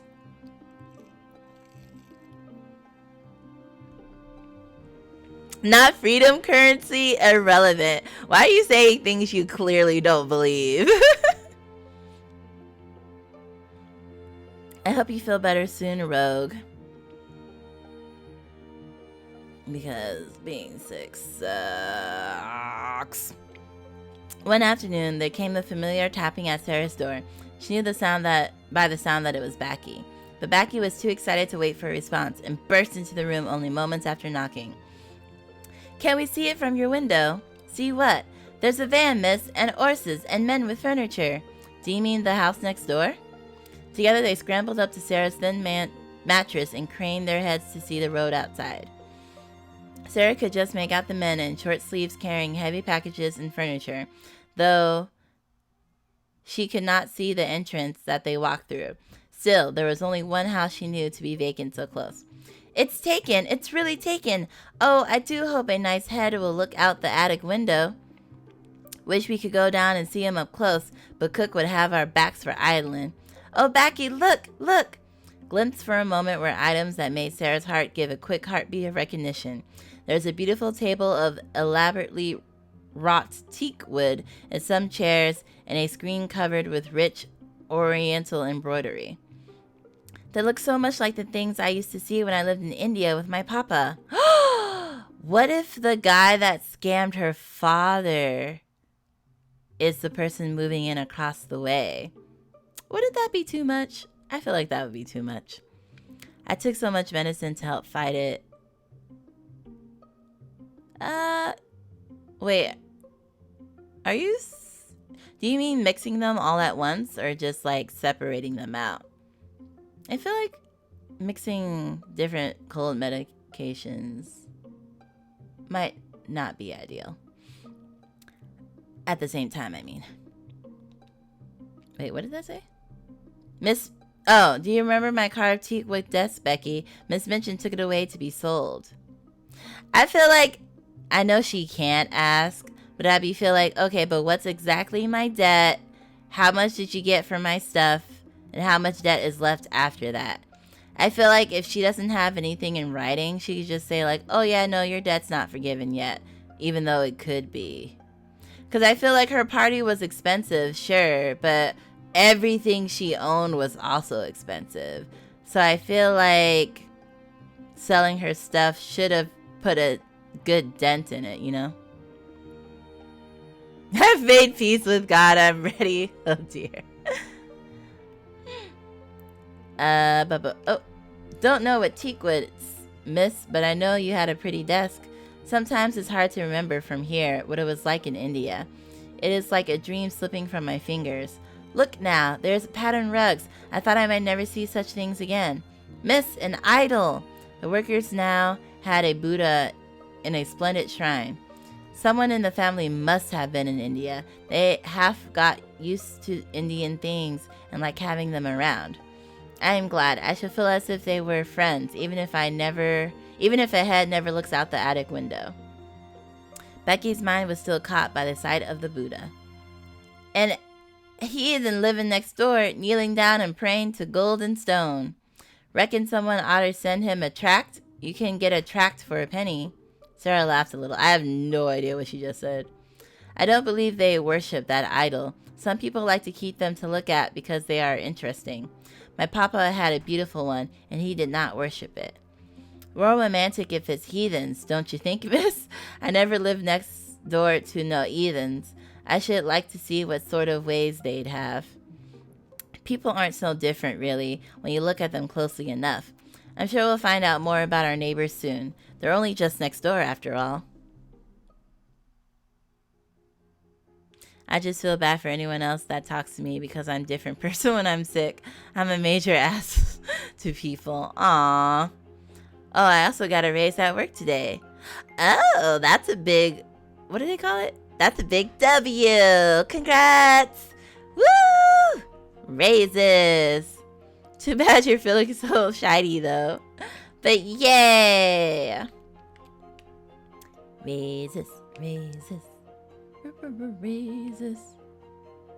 I just feel like, why would I ever do kitchen duty if it will just make me hungry? Ba-da-ba-da-ba-da. 22 an hour, let's go. Boop, boop, boop. Oh, cute clown emote. I mean, I was reading your name. I meant cow. Raisins are good. I never liked the look of raisins, so I never tried them. Sara was in the schoolroom with her small pupils. What? Having finished giving them their lessons. Oh, got it. She was now gathering the French exercise books together. As she did so, she thought, as she often did, about the various things that the royal personages in disguise had found themselves forced to do. Alfred the Great, for example, had wandered England like a peasant to hide from the invading Danes, begging for food in exchange for chores. Once he had been promised cakes by a farm wife if he would watch the stove while she herded the cows. Oh, this story. But he was distracted thinking about his problems, and the cakes burned, and the farm wife boxed his ears. She had no idea that he was anything but a poor beggar. How frightened she must have been when she learned what she had done. Sara saw Mrs. Minchin enter the room to check on the progress of the older students. She lowered her gaze and smiled to herself. Imagine if I should find out that I, Sara, with my toes almost sticking out of my worn old shoes, am truly a princess. She did not realize how this expression might look to the older woman, like a sly little smirk. You! All at once, Miss Minchin flew at Sara, pitching her ear and giving it a shake. It was so very like the way that Alfred's ears had been boxed that Sara, startled out of her dreams, could not help but give a little laugh. Oh dear. It was not planned, but simply burst out of her. What are you laughing at, you bold, impudent child? It took Sara a few seconds to control herself sufficiently to remember that she was a princess. I was thinking. Beg my pardon at once. Sara hesitated a second before she replied. I will beg your pardon for laughing. It was rude, but I won't beg your pardon for thinking. What were you thinking? How dare you think? Oh dear. Like little grape boogers. Yeah, not putting that in my mouth. Oh, I love putting Vicks Vapor Rub on my chest. It definitely helps clear out my nose when I'm stuffy. It's my cow? Oh, it's your cow. It's cute! A cow. Jeez. Raises. Oh! I see. You meant raises are good, not raisins are good. Got it. Got it. I am now caught up. I thought maybe you were like eating raisins at the moment and was just sharing that you were eating them and you thought they were good. So I was like, oh yeah. I didn't think it was that random. But now that I think about it, yeah, that makes more sense. That exclamation caused a wave of quiet titters among the other students. Look at Sara. She's not even frightened. She's about to say something weird. I'm sure of it. I was thinking that you did not know what you were doing. That I did not know what I was doing? I was thinking about what would happen if I were a princess. What I should do to you. Don't say it out loud! And I was thinking that if I were one, you would never dare to do it. Whatever I said or did. And I was thinking how surprised and frightened you would be if you suddenly found out that I really was a princess and could do anything. Anything I liked. Every pair of eyes in the room widened to its full limit. Lavanya leaned forward on her seat to look. Miss Mitchell's hand flashed and Sarah's cheek glowered red. Go to your room this instant. Leave this schoolroom. And you, young ladies, attend to your lessons. Sara made a little bow. Excuse me for laughing, if it was impolite. She walked out the room, leaving Miss Mitchell struggling for words. Did you see that? How very odd she looked. Her eyes were glittering like a wild beast. I shouldn't be at all surprised if she did turn out to be something. Suppose she should. Oh dear. Oh, wait. I think I accidentally misclicked. Yeah, I did misclick. Jeez. Sorry, spell check changed it. No problem. I have trouble with spelling and autocorrect all the time. Oh dear, now he's flicking raisins. It really does feel like a schoolhouse sometimes with y'all. I like how she had an ill smile after she got almost smacked. Or actually smacked, couldn't tell. I think she actually got smacked. That Saturday afternoon, Sara was assisting little Lottie with her schoolwork revisions. You must say your times tables over and over again every day, Lottie. It's very important. But they're boring. You must memorize them until you know them so well that you don't even have to think about the answers. They should always seem obvious, as if they were already written in front of you. You will need that in order to do more maths later. I don't want to do more maths, Sara, Mama. Well, you don't want maths to be your mystical weakness, do you? Imagine if someone asked you, what is 3 times 12? And you're so confused that your brain seizes. And you're frozen in place and you miss supper because you can't find the answer. 3 times 12? I don't have to memorize 3 times 12, do I? Miss Minchin didn't say anything about 12. Not yet. Now, let me hear what you have been practicing. Lottie furrowed her brow and pursed her lips, but it seemed like there was no escaping it. 3 times 1 is 3, 3 times 2 is 6, 3 times 3 is 9. As Sara coached Lottie through the simple mathematics drill, Becky came into the room on her cleaning rounds. She paused for a moment, listening to that shrill, childish voice reciting her number after number, a look of confusion on her face. I really ought to give Becky help with maths, too. If only we had more free time. 33. There. Now can we do something else? You never tell me stories anymore, Sara, Mama. I'm sorry. I'm only allowed to tell you things that you are learning in your classes. Lottie's cheeks puffed out in disapproval. Before she could begin to wail and fuss, Sara redirected the conversations. History is kind of a story. Have you been paying attention to your histories? What can you tell me about Henry the VII? Lottie gulped, throwing off her sulk. He became king when he was a baby and then got locked in a tower? Weren't that Henry VI? She claps her hands over her mouth in dismay at interrupting. Oh, hello, Enrico. Hello. Wait, what happened? It lion? But hello, Enrico. How are you too? It's going. A little tired and hungry, but otherwise, just a chillin', adorable little bean, trying to see how our protag survives. Yeah, I think you only have a minute to accept, or 50 seconds to accept the doodle before it auto-declines or something. But how are you doing today, Enrico? Don't be shy, Becky. Come and sit with us. You are studying too. She is? Everyone needs to know history. Come on, Becky. Let's see what you can remember. Tell us about Henry VII. Well, if it were all part of the War of the Roses, I think. Both of them were, but the 6th started it and the 7th ended it. Not sure who was in between, except it weren't Henry. That's right, Henry VII won his crown by winning the war. Why was it called the War of Roses? Lottie's turn. They wore red and white roses to show which side they were on. They sat together on the long classroom benches, their heads occasionally bowing close to murmur some of the more interesting tidbits of ancient gossip and giggle, as school children often do. It might have been this sight that provoked Lavania when she entered the room.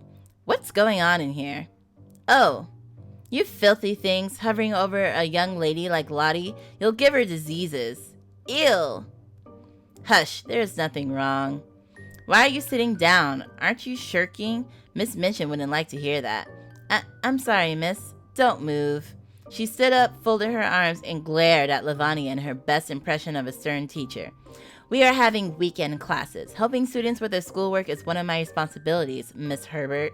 Miss Minchin wouldn't like to hear that you were interfering. Oh, if you're helping students, then what is that creature doing here?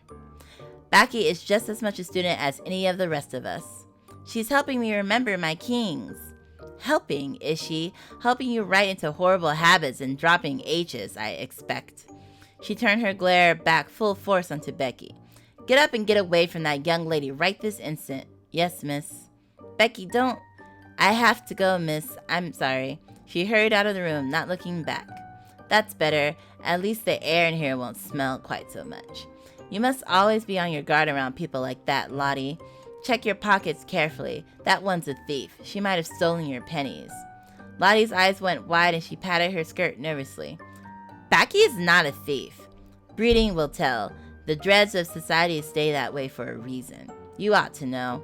You are the only dreg that I see here. At least Becky is trying to learn and improve herself. We shall see. Letting her know, she flounced out of the room.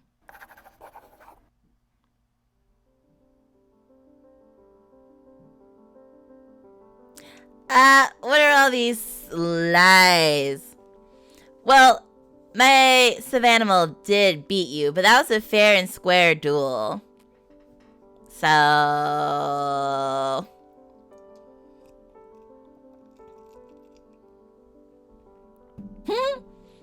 War of the Roses, insert history buff, lack of knowledge. Have a good lurk. Thank you for coming in. Oh, work's got you. Dang. Yeah, another sleepy, hungry person. Ba-ba-ba-ba. I'm claiming victory by default. Yeah, fair. It's also an easy win for you, seeing as though yesterday you kept getting your butt kicked. Just kidding, don't mind me. And thank you for the head pats, Enrico. I missed it in the moment, but thank you. Settle it and smash. Oh dear. Because people like you goober. Oh, I don't know what you were referring to then. A lot had happened. It was Sara, not Becky, who first caught sight of the man who had purchased the house next door. The day was wet with an unpleasant aftermath of the wrong amount of rain, enough to turn dirt to mud and trash to sludge, but not enough to wash the streets stone clean.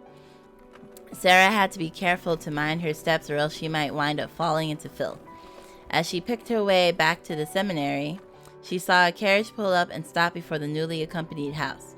One at a time, the entourage unfurled. First a footman, then a gentleman whom Sara thought she had seen around London before. Next, a nurse in uniform, and then 2 large manservants coming around to assist their master. Not the familiar gentleman, but a man with a haggard, distressed face and a skeptical body wrapped in furs. He looks pretty rough. I mean, look at that. He looks like a walking corpse. He was carried up the steps, and the other gentleman followed behind him, looking anxious. Sara could not safely linger any longer to watch. The last thing she saw before heading back into mismentioned seminary was the arrival of the doctor's carriage. Inside, Becky caught her to share the gossip. The gentleman next door is yellow, miss. Could be a Chinese and not from India? No, he's not Chinese. He's very ill. I hope it ends better for him than it did for my papa. Oh, miss. Please, I would rather be alone right now. Yes, miss. But I'd not rather be alone. I would rather that my papa were here. Or even if I were back in my old rooms and Mariette was here. She picked up Emily and ran a hand over the doll's hair. You're all that I have. She set the doll back on a chair and perched her own thin form on the red footstool, gazing into Emily's glassy eyes. That was to Lavanya saying the dregs of society stay that way for a reason. Oh. Easy to mistake the two. One of Sara's supposings was that Emily might be a kind of good witch who could protect her. Sometimes after she had stared at her until she was wrought up to the highest pitch of the fancifulness, she would ask her questions and find herself almost believing that Emily might answer, but Emily never did.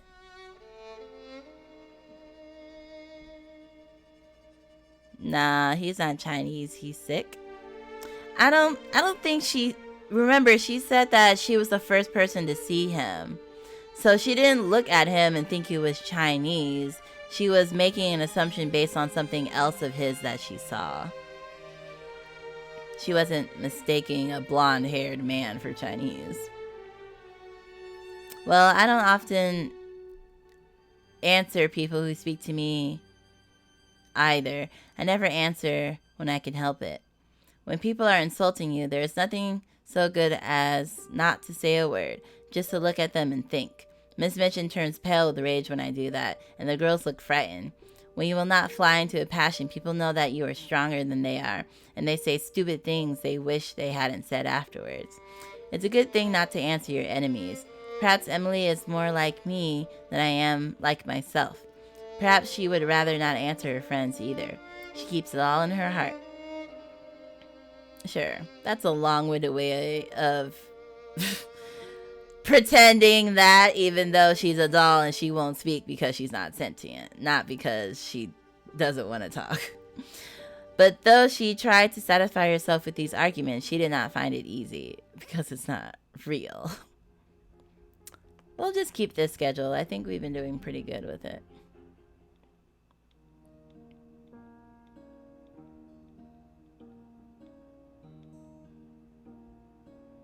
We have so much pride. When Sara stumbled up to the attic that night, her slim legs shook with exhaustion. She could not even reach the comfort of the red footstool before her knees gave out. It had been a terrible day. She had been sent out into the cold time and time again, no one choosing to remember that she was only a child, that she was not strong, and that her small body might be chilled and fragile. Cook's words had been vulgar and insolent.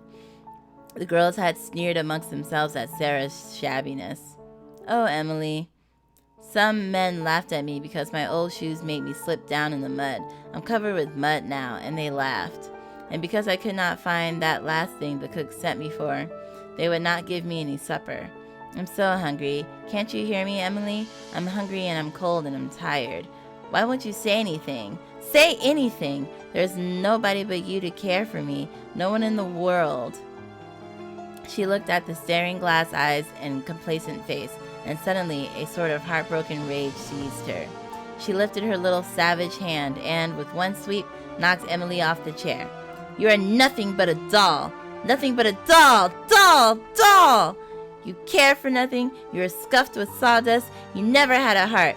Nothing could ever make you feel. You are a doll. She hid her face in her arms and burst into a passion of sobbing. Sara was almost never cried. Emily lay on the floor with her legs ignominiously doubled over her head, and her face remained calm, even dignified. Sara's sobs gradually quieted themselves. After a while, she raised her face and looked at Emily, who seemed from this angle to be gazing at her with a kind of glassy-eyed sympathy. Oh, Emily, you can't help being a doll.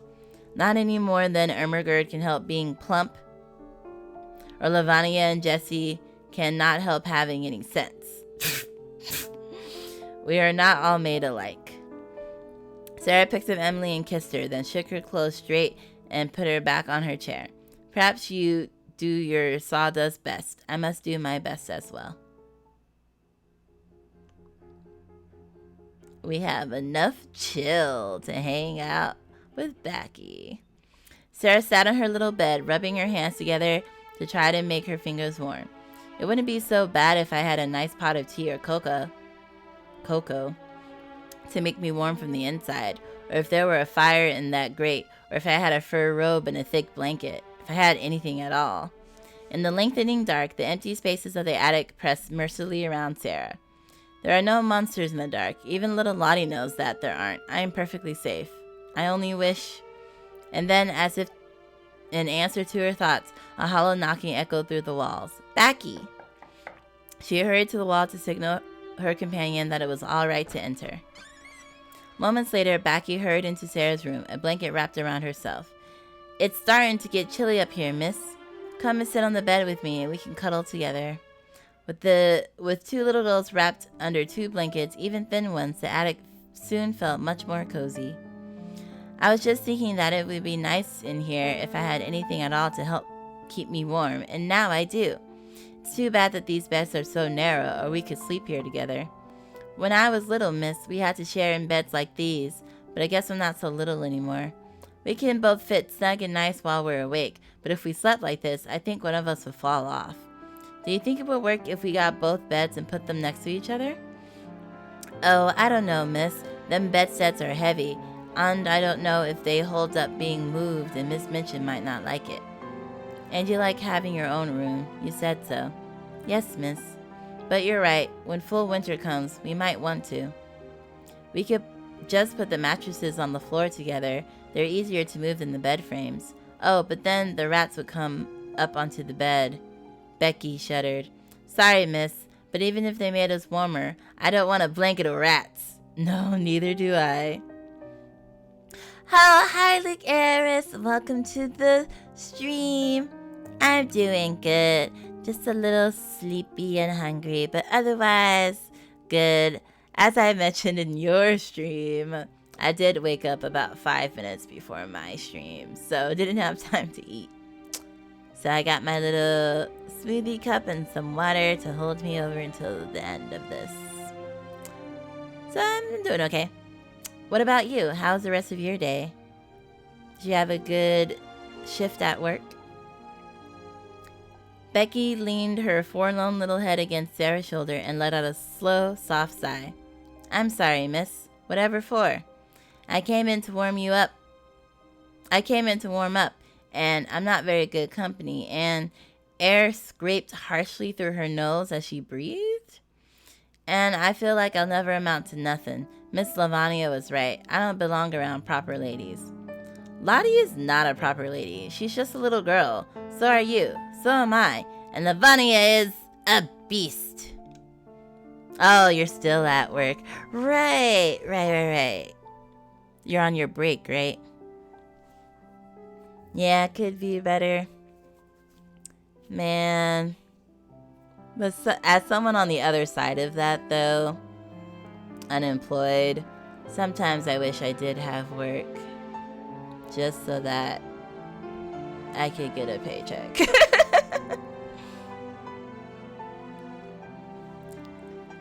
Ba-ba-ba. Hungry, sleepy lion hours. Exactly. But I shall eat soon enough. Soon enough. She's a young lady. She's important to people. I'm not. I'm not worth any more than a handful of a half a shillings. You don't have a job? No.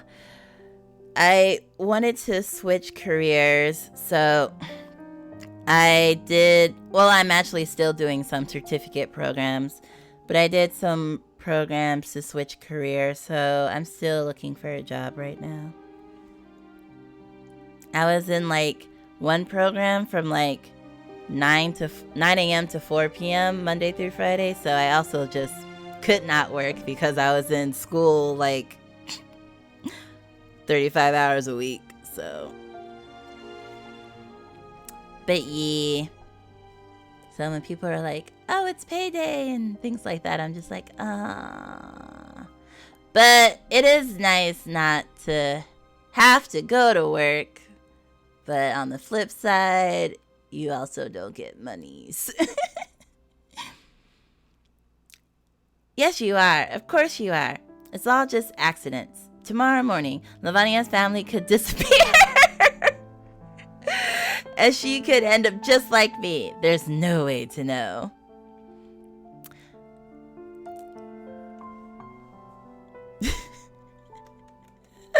That's really funny.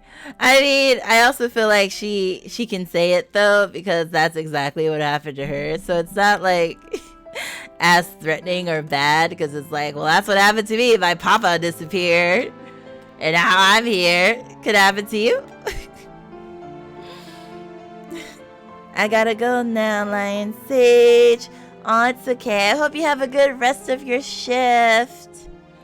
I know working can suck sometimes, but I hope it's okay. I hope the rest of your shift goes by quickly so you can go back home and relax. Thanks for coming in. Bum, bum, bum. Hope you have a good rest of your day. Thank you. Bum, bum, bum, bum, bum. Perhaps one Sunday, Miss Minchin will be at church and suddenly her heart will fill with warmth and she will come back to the seminary and want to be kind to everyone. Bye. That need a miracle, miss. Miracles happen. They happen all the time. They have to. Like on the road to Damascus. You remember that story, don't you, from your Bible classes? Becky nodded. It could happen. She could decide to make you a charity student, with your own bedroom downstairs, with the other girls in nice dresses, and let you go to classes. Don't laugh, it could. Who would believe? Me, one of them girls downstairs? Even if she stays the same as ever, you don't have to be a scullery maid forever. Max copium, exactly. I definitely thought that she was going to say maybe Miss Minchin will suddenly have a heart attack. No, I don't think that would be good, because if the school closes down, she's going to be out on the street. So, I also feel like she's not advocating for people to necessarily die. Necessarily. You could be a parlor maid someday, or cook. Wouldn't you like to be a cook? It's nice and warm in the kitchen. I bet Cook never goes hungry. You see, it could get better. Everything changes. My position certainly did. Well, Sara suddenly felt her fingers squeezed together by Becky's rough grip. You're still a princess to me, miss. Always. The corners of Sara's mouth twitched uncontrollably upwards. What would you do, Becky, if a miracle happened? If you could do anything, absolutely anything that you wanted? If I had a wish from one of them lamps, you mean? Something like that, but without having to worry about the magic going wrong or a witch with a curse. And not about your whole life changing. Just one thing. If you could do one thing, what would you want? Something to do with you? Well, I always wanted to... Oh, never mind. Ride in one of the old fancy carriages like the royals have. Blue as the sky and covered all with gold and jewels and lamps all around them, and a team of white horses pulling it. Oh, that's lovely, just like Cinderella. Oh, yeah, of course not. Just the way the sentence was structured looked like she was absolutely... Yeah, no, I feel you. I understand the joke. The carriage would take you to the palace where you would dance with the prince. Miss, I don't know about that. Don't know how to dance. Don't want to. Just to see it all, that'd be enough for me, I'm sure. You will see it. And much more someday, I'm sure. The magic will make it happen. Ba-ba-bum. Sara lay in her little bed. The skylight covered her with the gray light of the morning, but there was no warmth in it. No warmth either in the unlit fire, and very little to be found in the old blanket. Perhaps I will freeze in this place some night, lying here like Snow White in her crystal coffin. But what prince would find me here, alone in the attic, to wake me from my slumber? I do not even have dwarves to tend me. Fairy tale princesses are often rescued by princes, but it's not so much the case for true princesses and queens. Mary, Queen of Scots, had to ride her own horses and raise her own army for her escape. She was very brave, but they caught her again, and in the end, she was executed, just like Marie Antoinette. I think it is very noble to be a queen who must carry on, even when she is sad or afraid. More noble than a princess who sleeps and waits to be saved. I have to carry on. That means first, I must rise from my bed. Another day of work stretched before her, and no rescue in sight.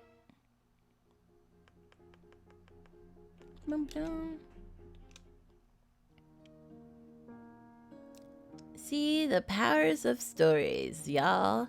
That's why I love stories so much. Oh no, I got hungry.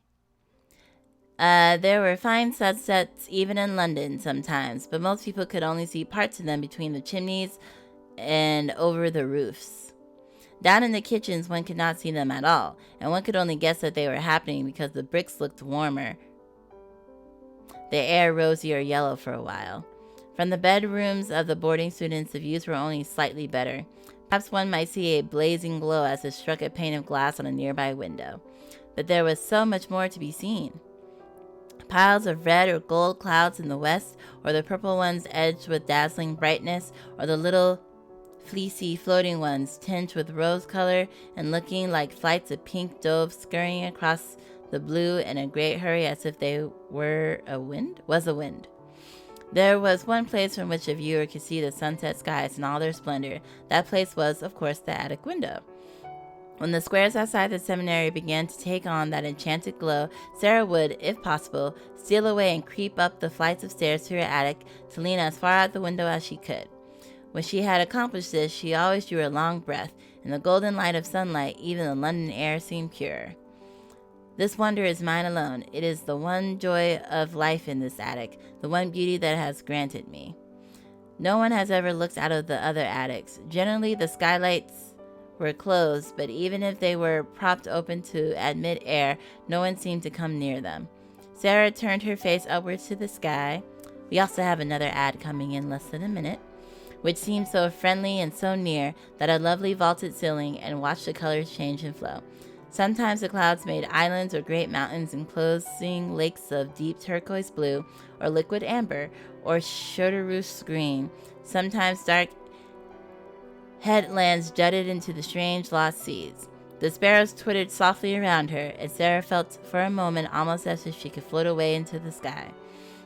But in the end, at last, it was necessary to lower her head again. Wait, what was that? For a moment she thought she had seen a shape beyond the attic window in the house that the gentleman from India had taken. Perhaps someone was there. Perhaps the window will open. And ahead, but there was no one. Just a trick of the light.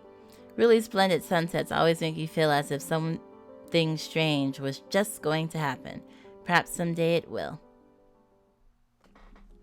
Okay, commercial time. Ba-da-ba-dum-ba. Ba-da-da-ba-ba. We'll be back in a few.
And we are back. Oh, drawing on the... I should have known. Drawing on the walls. Clean that up. Alright. We're at week 32. And I believe you said there was 38 weeks?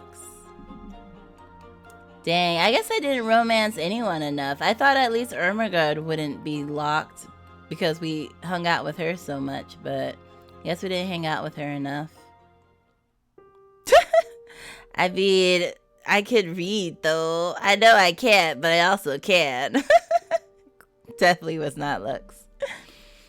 Sara lay across her bed, feeling too weak and sore to even lift her head. Why did Cook make us fill that basin up in the kitchen when she knew we couldn't lift it high enough to pour it out again? It would have been easier to take it to a pump. Her arms ached, her back ached, her head ached. The pain took precedent over every other sensation, even the cold. I wish Becky were here, but I can't get up to knock, not now. And so when the doorknob rattled and turned, Sara's first reaction was pleasure and relief. It was short-lived. Miss Minchin? She never comes up here. Do not move. Is something wrong? I said, do not move. I won't have you hiding the evidence. Evidence of what? Theft. Miss Herbert has reported that certain valuable items have gone missing, and you are the most logical suspects. Lavania. Miss, what's going... Oh! No sooner had Becky stepped into the door than Miss Minchin grabbed her by the arm and yanked her inside. Get over there with her, where I can see you. Neither of you is to move until the room has been searched. If I have to strip you, I will. Now move. Yes, Mom. She hurried to Sara's side, not even daring to whisper a question about what was going on. I've never stolen anything, and Becky wouldn't have either. I know she wouldn't. This is just Lavania trying to make trouble. It's cruel. Oh no, there's money. Oh, well... That would be a little bit worrisome, but at the same time, if Lavania said that some of her valuable items were missing, if it's not the items, I think it might be okay. But yeah, she might think she's stealing from Becky or something. I guess we'll find out. There was not much to search in the garret. An old trunk in the corner was picked through, then pushed aside when it proved to hold little more than napkins and rubbish. The table, the grate, the footstool, none of them provided many places for stolen treasure to hide. As for the bed, aha! She produced a battered tin which clanked and rattled as she lifted it. Oh no, Becky's half shillings. Here we see the proof of these accusations. I'm absolutely shocked at this behavior, Sara Crewe. Here I have given you a roof over your head and meaningful employment, and this is how you repay me? I am not a thief. Them's my wages, Mum. So, you would steal even from a fellow servant? I didn't steal anything. Please, Mom, I gave them to her. Miss Minchin scowled. The truth of the matter had to be apparent even to her, with the two girls so close. However, to admit it would mean admitting that she had been wrong. A gift? Unlikely. Why would a little drudge who had next to nothing give it away? Perhaps you are afraid to tell me the truth. No, Mom. Let me make things clear to you, girl. That one... She indicated Sara, who furrowed her brow and refused to shrink back. Has no possessions other than what I have generously loaned to her. She has no right to any possessions. She is in my debt, deeply and undoubtedly. If she stole this money from you, then she will be turned over to the authorities for punishment, and the coins will be returned to you. If you gave her this money, then it belongs to me as payment towards her debt, and I will confiscate it at once. That's not fair. What should I do? I can't say that I stole the money. I wouldn't steal, and I wouldn't lie. But if I don't, then Miss Minchin will take Becky's savings away. She didn't give it to me. I was keeping it safe for her. The money belongs to Becky. Yeah, I was like, just say the truth. Don't not speak unless you are spoken to. I'm not interested in excuses. There are only two possible outcomes here. Now, make up your mind. What is the truth? Was it a gift, or was it stolen? It is entirely your decision. Becky shot a fearful glance at Sara. Look at me when I'm speaking to you. You don't need her to help to tell me the truth. Make your choice. It's a gift. Very well. Thank you for your generosity. For both their eyes, she tipped out the contents of the tin. The coins were few and not even shiny. A moment later, they disappeared into Miss Minchin's pockets. What would the church say to you if they knew what you had done? Don't speak impertinent nonsense. You are not above punishment. Remain here while I search the other room. After all, there are still reports of theft I must investigate. The sound of her heels clacked away into the distance. Oh, Becky, your savings. It weren't nothing, miss. It were only a few coin, nothing important. But it was all the treasure you had. It is like the Bible story of the widow's two mites. A small theft is a very great one if you have so little to begin with. Becky wiped at her face. I couldn't let her take you away, miss. I can't live here without you. I can't. Oh, Becky, you are my treasure. Even after Miss Minchin had finished her inspections and departed, the two little prisoners huddled together. They had nothing else. Sara stood looking out at the sunset. There were floods of molten gold covering the west as if a glorious sight was sweeping over the world. A deep, rich yellow light filled the air, and the birds flying across the tops of the houses showed quite black against it. Sara sighed to herself as she craned her head upwards. All of a sudden, she heard a strange sound. Not a sparrow chirp, but a strange little squeaky chattering, and it came from the window next to the attic. Sara turned, excited. Had someone come at last to watch the sunset as she did? There was a head visible, framed there in the skylight, but it was not the head of a little girl or a tired housemaid. Oh my god, this is straight up from the book in the movie. In fact, it was the tufted head of a small black-faced monkey. Oh! For Sara, it was like catching a glimpse of a long-lost friend passing by in a crowd. When she had lived with her papa in India, she had played with just such creatures. She had not thought to see them again. What do you mean, what is a monkey doing here? That's literally how the story goes. She swung the skylight up. I'm so distracted by the fact that apparently her dress barely goes under her pelvis. I mean, I don't know. Leaning out as far as she dared to get a better look. I didn't even know she could open the skylight. You darling thing, how I wish you could come for a visit. As if in answer, the monkey rapped his paw 3 times against the window surface. Then, all at once, it hopped down into its own room, away from the skylight and out of Sara's view. She waited, hoping that it might return, if only for a moment. I think that I can hear him, still chattering away. Perhaps he is swinging from shelf to shelf within their attic, as if it were a jungle. No, I do hear something. A voice was speaking in a low tone. Not a monkey, but a man. And then, to her surprise, someone appeared in the attic window. Someone with dark skin and a brightly embroidered clothing. A Lascar. He held the monkey in his arms, where it snuggled and chirped against his breast. As Sara looked toward him, he looked toward her. Hello. Sara had learned for herself how comforting a smile, even from a stranger, might be. Hers was evidently a pleasure to him. He smiled in return, and his whole face was illuminated.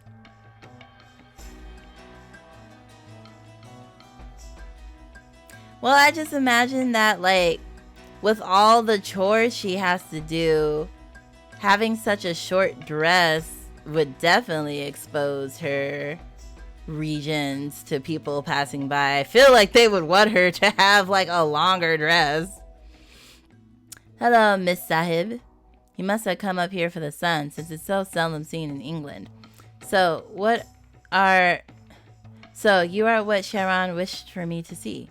The monkey brought you here? What a delightful thought, that an Indian monkey should bring an Indian man to be my friend. This little one brings me many places. He is forever running to trouble and expecting his tall friends to protect him. The familiar cadences of his accent washed over Sara like a summer rain. How long had it been since she had heard such a voice? Forgive me, Miss Sahib. I would open the window to greet you properly, but I fear Sharan might try to make an escape. I would not wish to lose him. My friend, my master, is ill, and this creature, Mischief, provides him much amusement. 2. Sharan does not know England or its weather. He might come to harm. Of course, perhaps we shall meet again on another sunset. The sound of his quiet laughter did not pass through the closed window, but the flashing white of his teeth showed his amusement. Until another sunset, Miss Sahib. He disappeared then. She thought it possible that he might have bowed to her, but it was too difficult to tell through the skylight. I wonder if he lives in an attic like me, or was he only chasing the monkey? I do not know his rank in that household.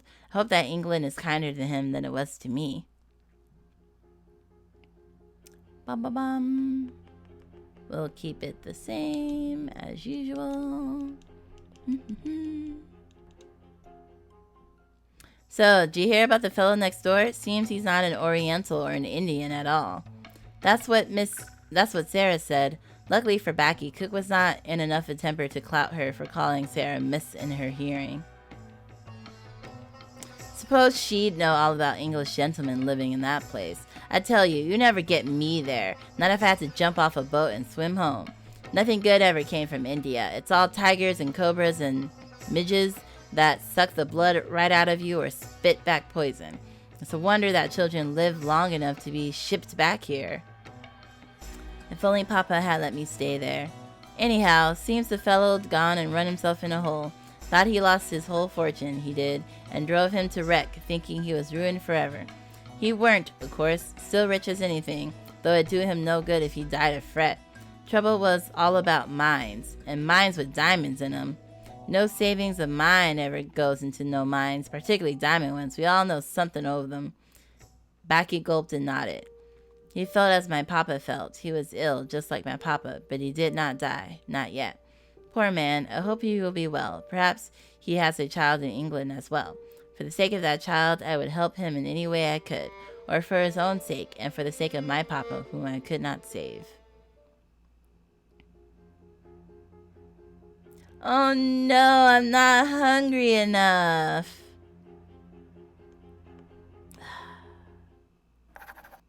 Whatever. Sara's growing sympathy for her neighbor added a new possibility to any errand that she might be sent on in the evenings.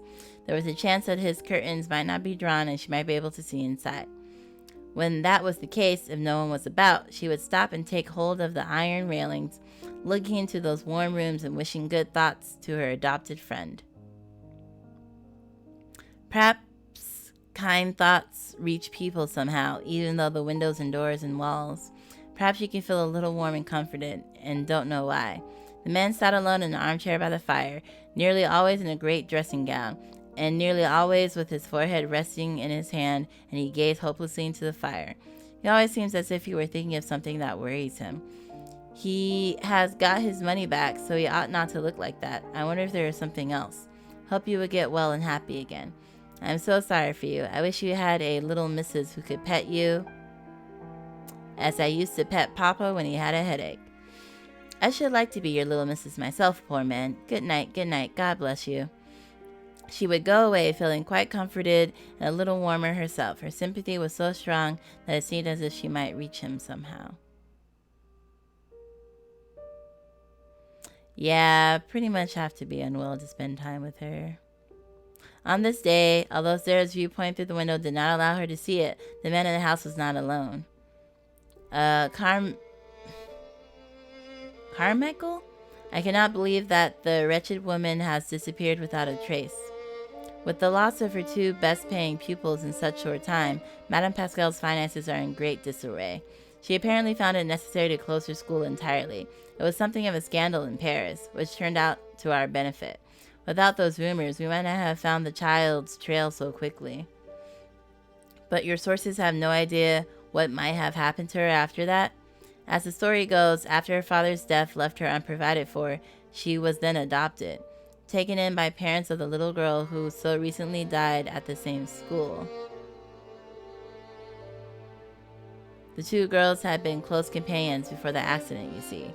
After that, a child without parents and parents without a child, it seemed the best solution all around. So this family, who were extremely well-to-do Russians, took the child off her hands, and after that, Madame Pascal found herself in difficulty and absconded, and have not yet been able to contact her. When I think of all the dreadful things that could happen in this world to a child without protection, if this is the child you are in search of, she should seem to be in the hands of people who can afford to take care of her. But you say if the child was the one I am in search of. You say if. We are not sure. Without Madame Pascal's confirmation of the father's identity, we cannot be certain. Still, the circumstances were curiously similar. An English officer in India had placed his motherless little girl at the school. He died suddenly after losing his fortune. If you are certain that the child was left to a school in Paris, it seems most likely that she is the one. My dear fellow, I am certain of nothing. I have never saw either the child or her mother. The mother was a French woman, and I had heard she wished her child to be educated in Paris, but I cannot know. As if drawn by the sound of raised voices, the lasser whom Sara had seen in the attic entered, bringing a tea service with him. Rest yourself, Sahib. You do no good if you are not well. He accepted a cup with a sigh. You are right as always, Ron. Still, I must find the girl. If she is alive, she is somewhere. If she is friendless and penniless, it is through my fault. Why was I not man enough to stand my ground when things looked black? My poor Ralph put into the scheme every penny that he owned. He trusted me. He loved me. And he died thinking I had ruined him. I, Tom Carrisford, who was at Eton closer than a brother to him. What a villain he must have thought me. Ram Das rested a comforting hand on his master's frail shoulder. You were ill, Sahib. Your mind was not whole. You are not to blame. Overwhelmed with despair and half delirious with fever because I was weak. And then I ran away and collapsed in the jungle alone. I thought I wanted to die, and I know well that I nearly did. He looked up at the Carmichael with a self-deprecating smile. It was only thanks to Ram Das that I was discovered and brought back to the hospital in time. If he had no strength of heart, Sahib, he would not have survived those weeks of fever.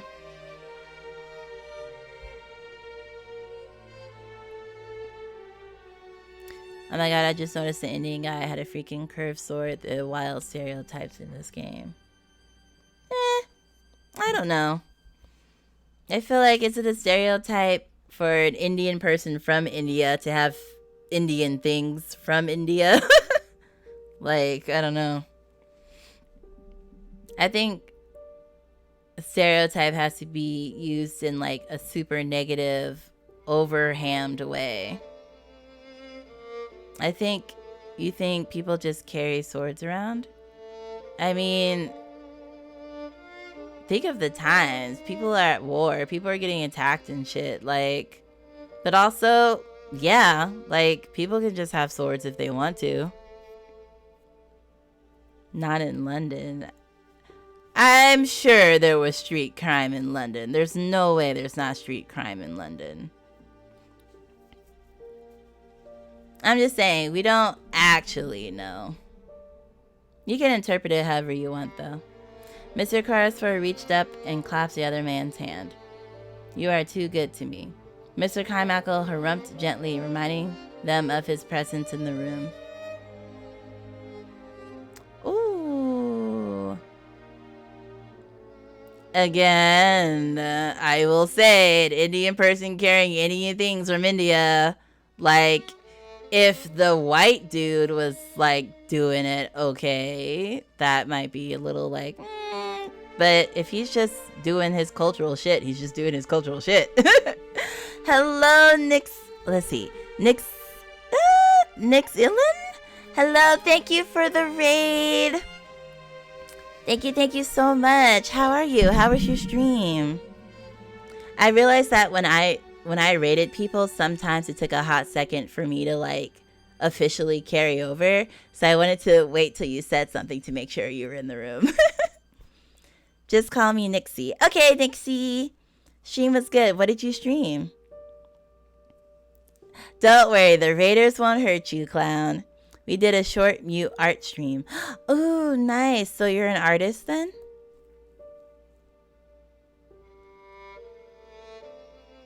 Oh dear.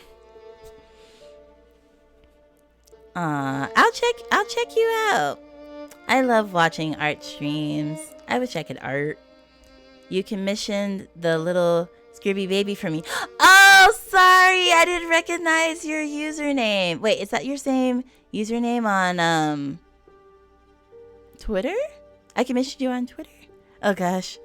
Thank you for forgiving me. I'm really bad with memory and names. But yes, Scribby baby. Yes. It is, but with one less I. Oh man, I'm a little embarrassed. But thank you so much. Thank you for the raid, and thank you for the art. I use so much of my art, and my chat loves everything that I get. But that's nice. A silent little art stream. I feel like it'd be like the only streams that I could do that were not like gaming streams would be like study streams. But I'm not in, well, but yeah, where people do like, oh, let's all study together. That would probably be the only thing I could do. My sword ain't curved though, oh dear. But yeah, we are playing A Little Lily Princess, which is a Victorian era Yuri visual novel based off of the movie / book The Little Princess. I don't know if you've ever seen or heard The Little Princess. It was like one of the films that I watched growing up, but like totally forgot existed until I started playing this game. And then it was like, wait a minute. This seems oddly familiar. And then someone confirmed that this was deadass based off of The Little Princess. Yeah.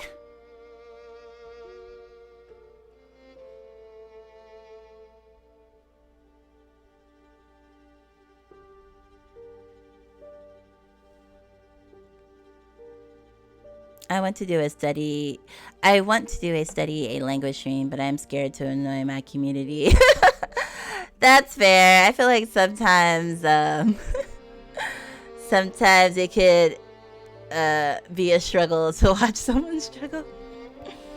Oh yeah, I forgot Clown was Australian. Knife. Don't think Aussies really use swords. Hold up. Boomerang. Oh dear. Boomerang is like hecka curved.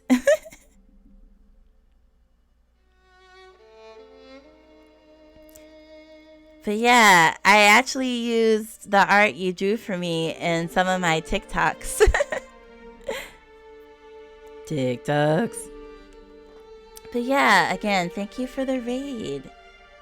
Thank you so much. And yeah, feel free to chill out, hang. We have maybe about, I think we're getting closer to the ending of this. Like, our main character used to belong to a wealthy family.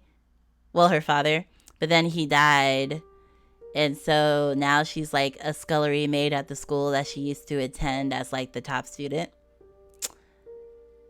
So that's kind of the gist of the whole story. No, we cannot steal the gold. And what gold are you talking about, actually? Mr. Carmichael harumphed gently, reminding them of his presence in the room. Yes, well, when I returned to consciousness, poor Crewe was dead and buried, and my own mind was in a haze. I do not recall the child's existence for weeks, and I'd never been able to remember her name. Surely he must have spoken of her to you. Anything he said about the school might be a clue. With nothing more to go on, it will be difficult for me to tell if we have found the right girl. Unscrupulous people might not hesitate to provide a false heiress. He used to call her by an odd pet name he had invented. He called her his little missus. But the wretched diamond mines drove everything else out of our heads. Well, don't despair. We shall find her yet. According to my Paris resources, the good-hearted Russians who left Madame Pascal's schools were named Anisimov. They most likely lived in Moscow. I will go there and see what can be learned. Don't steal my gold. No robberies on my watch. That is true. Lux is the mod. He can protect the gold. I got you a comfy seat. Come follow me into this cage. Oh my gosh. As you can see, my chat be wilding out sometimes. A lot of the times. I do not know why. If I were able to travel, I would go with you, but I can only sit here wrapped in furs and stare at the fire. I am useless. You are improving. If I travel to Moscow and that is not Ralph Crewe's child, I will return. But then I am sure you will be able to move on to Paris with me to continue the search. Have faith. Carsford shook his head. When I look into the fire, I seem to see Crewe's gray young face gazing back at me, waiting for me to reassure him, and I cannot answer. If only we had never parted, or never reunited. Is it truly what you wish, Sahib, that you had stayed together? No, of course not. It would have come to the same end in time if we had traveled to France together as once we planned. And yet, better by far that I have never found him again than to know that it was I who brought him to ruin. I must not fail him now, whatever the cost. Alright, so we need to get more hungry. So I guess we'll do kitchen duty.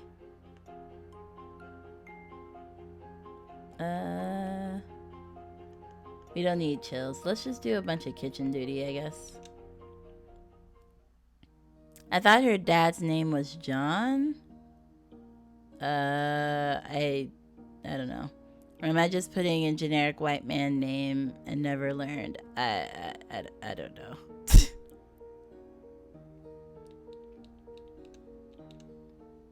I just know Crewe, at least. Sara sat upon her hard attic bed, looking down at her feet, which were red and throbbing. Emily, as always, smiled absently on the proceedings. She was not sitting up quite straight today, as Sara had bumped against her chair and not yet taken the time to right her. It has been hard to be a princess today, Emily. It has been harder than usual. It gets harder as the weather grows colder and the streets get more sloppy.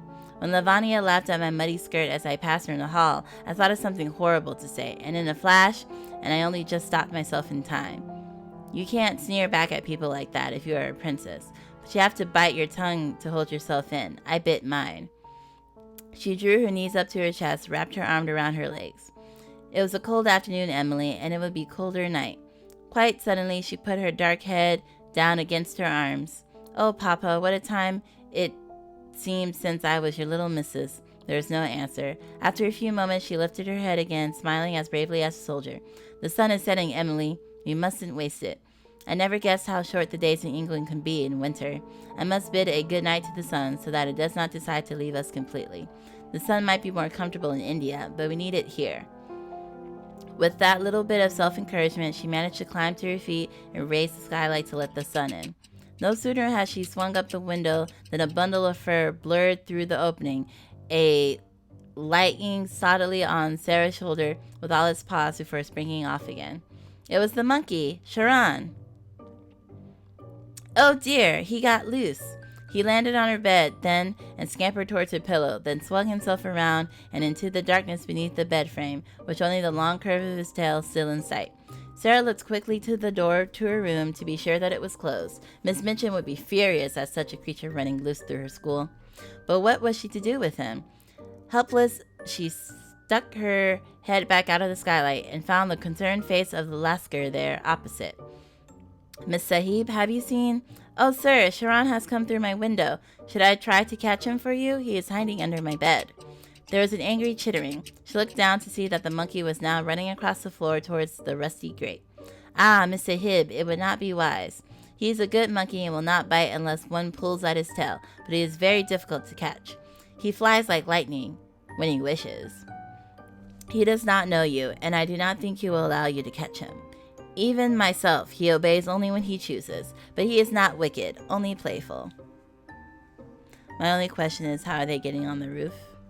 He's a monkey. What do you mean? I believe that I might be able to coax him if it's allowed that I enter. He is very polite. He must be concerned that I will think it a great liberty for a strange man to enter my rooms, as if they were truly mine. Like a grand hostess, she spread an accompanying arm. If you can cross the rooftop safely, then enter and be welcome on your quest. Sharan is running from side to side of the room now. I don't think he is happy here.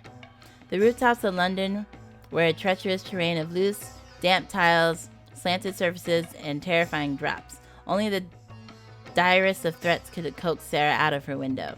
The Lascar, however, slipped across and through as easily as if he had been working on roofs all his life. He landed on Sara's little bed with scarcely a sound, and then to the floor, where he bowed a salam to her. It was the first time she had seen him so clearly. The look of him, the color and the fabric of his attire still invoked that painful half-familiarity of her lost memories, but the man himself was unusual.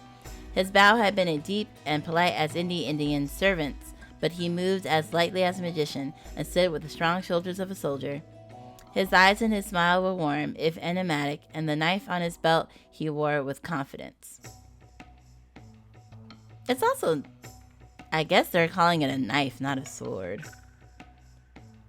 He peeking at the girls. Oh dear. Well, they are on the hunt for a missing little girl, so... Well, at least the guy... They're neighbors. Their rooftops are next to each other. It's the same as the movie. It's fine. Don't worry about it. It's just a story. Oh, he is like a character in a fairy tale. The brave wanderer who will surpass all the witch's challenges. And for that reason, he remained fixed in Sarah's mind as the Lasar. And it did not occur to her to ask his name or to provide her own. Thank you for your hospitality, Miss Sahib. His eyes swept the room, and Sarah felt a sudden surge of shame. Everything here is dirty and ragged, including me. I am no longer fit to be called Sahib. But if he had such thoughts, he did not voice them. Now, for this little one. It was not a very long chase. The monkey prolonged it a few minutes, evidently for the mere fun of it, but presently he sprang, chattering, onto the man's shoulder. You see, he is hard to catch when he is running, but when he wishes, he will come to a friend. He is like a child to me, and my master. Many thanks, Miss Sahib, for your aid. Perhaps if we meet again, Sharon will know you as a friend. I hope so. He did not presume to stay long within her rooms, but salaamed again and made a swift exit. It gave Sarah a wistful part of pain to recall that she, the drudge who the cook has insulted less than an hour ago, had once been surrounded by people who salaamed just so whenever she went by. What a kind man. He could not help but see how shabby this room of mine is, but he still spoke to me as if I were someone important and valuable.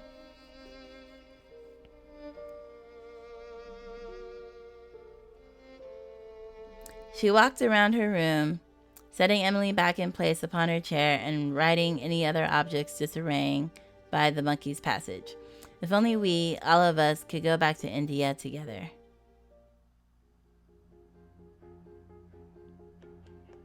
Wow, these events are getting trickier.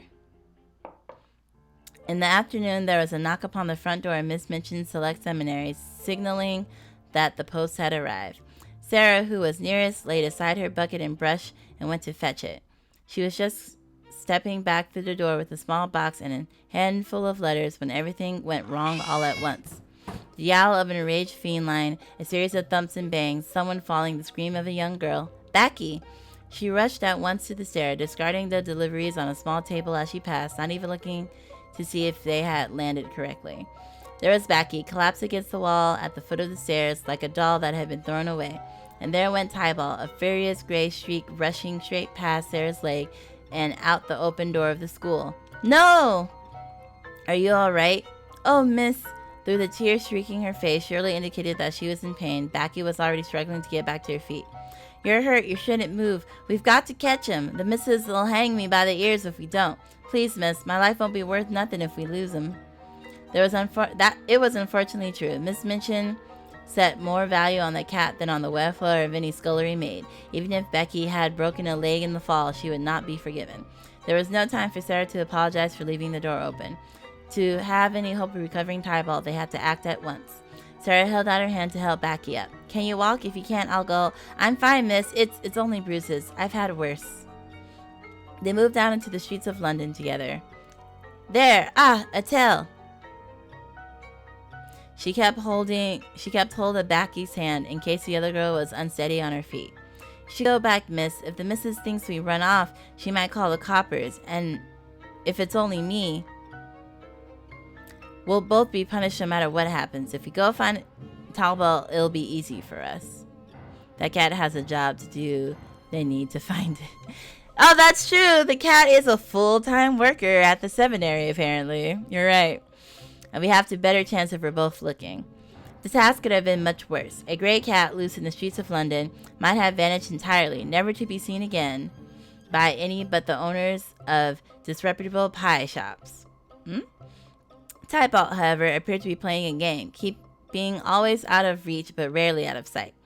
They wove their way through street to street, occasionally having to beg directions of kindly-looking adults who might have seen the gray cat go by. Becky keeps wincing when she thinks I'm not looking. I'm sure she's hurt. I need to get her home. If only that cat would cooperate. The church? There, he's gone inside. Are we allowed, miss? It's not a Sunday. God will understand. Perhaps the angels will guide us. My mother, my papa, and yours. I hope you're right, miss. The two little girls walked on their toes past the empty pews, their thin shoes making little more noise than a cat's paws.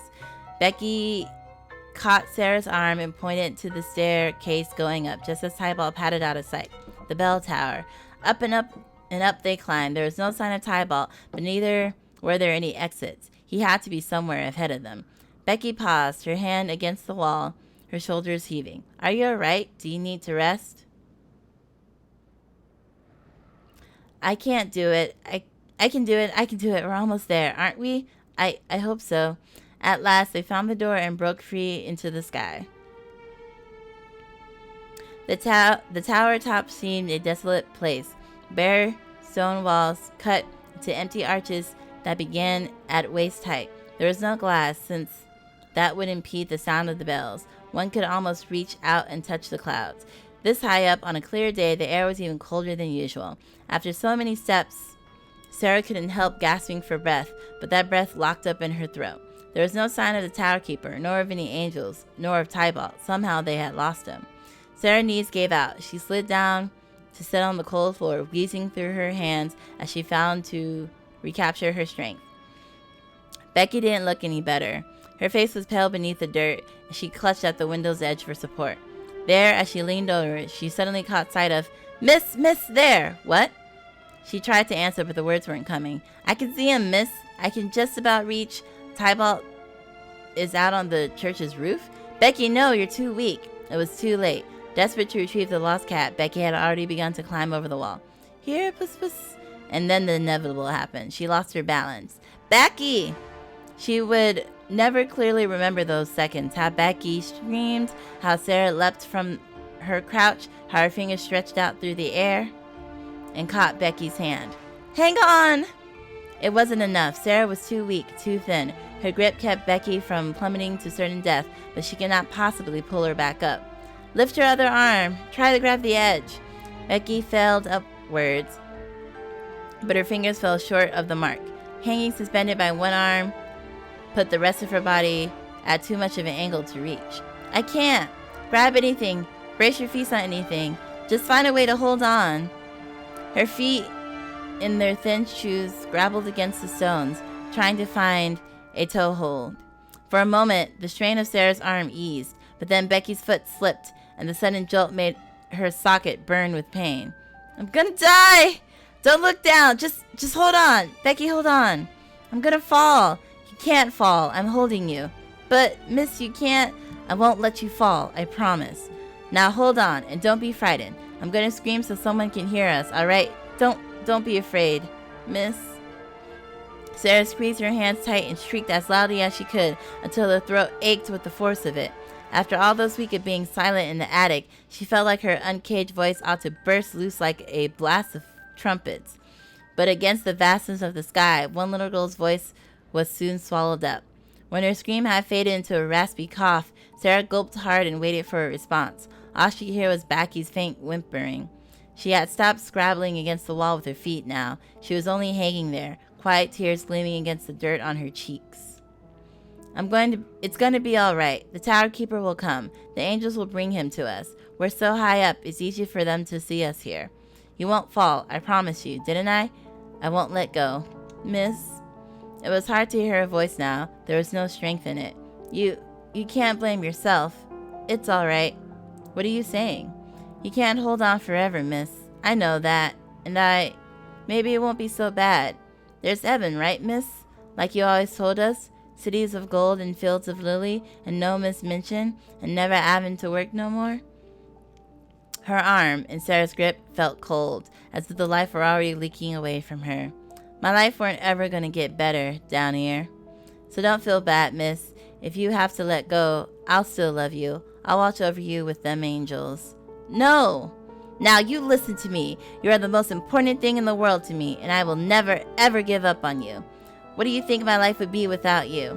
If you slip and fall, I will jump after you. Miss, that's a mortal sin. Then the angels had better hurry up and stop me.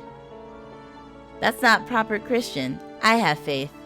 All of a sudden, Becky's weight shifted ever so slightly in Sara's arms. Her eyes went wide with panic until she realized that Becky had turned her head to see Tybalt, completely unconcerned, as if he had nothing to do with the drama transpiring around him. The cat sauntered his way along the edge, hopped over, and curled on the floor near Sara's feet. You see, there are miracles after all. Nah, cats can understand when someone's in danger. Like, there have been cats that have stopped babies from falling off of balconies because they understand what's going on. It was not until much later that the two girls were able to return to Miss Minchin's school. The man at the church who had finally pulled Becky to safety insisted on escorting the girls back. His presence was welcome, as both girls' arms were so sore and weak that they could not have safely contained Tybalt for the journey. At the door, they thanked their good Samaritan and sent him on his way, then shut the door firmly before depositing the cat back into his territory. There was no sign of Miss Minchin, no hubbub. They had not been missed at all. Becky could have died today, and no one here would know or care if they did. It's not right. No one appreciates her as she deserves, except for me. No one loves her as they should, except for me. And there, as the realization struck her, she froze in place. I love Becky, more than a friend, more than any princess loved her king.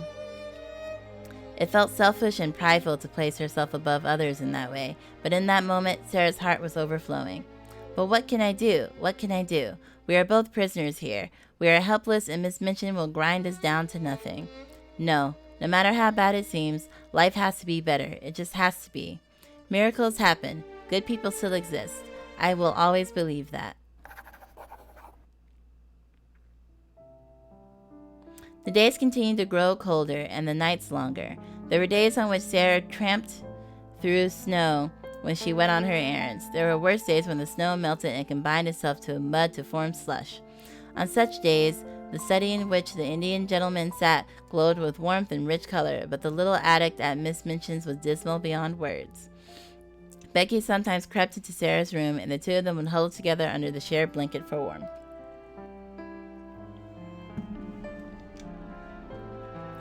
If 'tweren't for you, miss, and your stories of the Bastille and being prisoners together, I should die here. Seems too real now, don't it? The missus is more like a head jailer every day she lives. I can just see them big eyes you say she carries.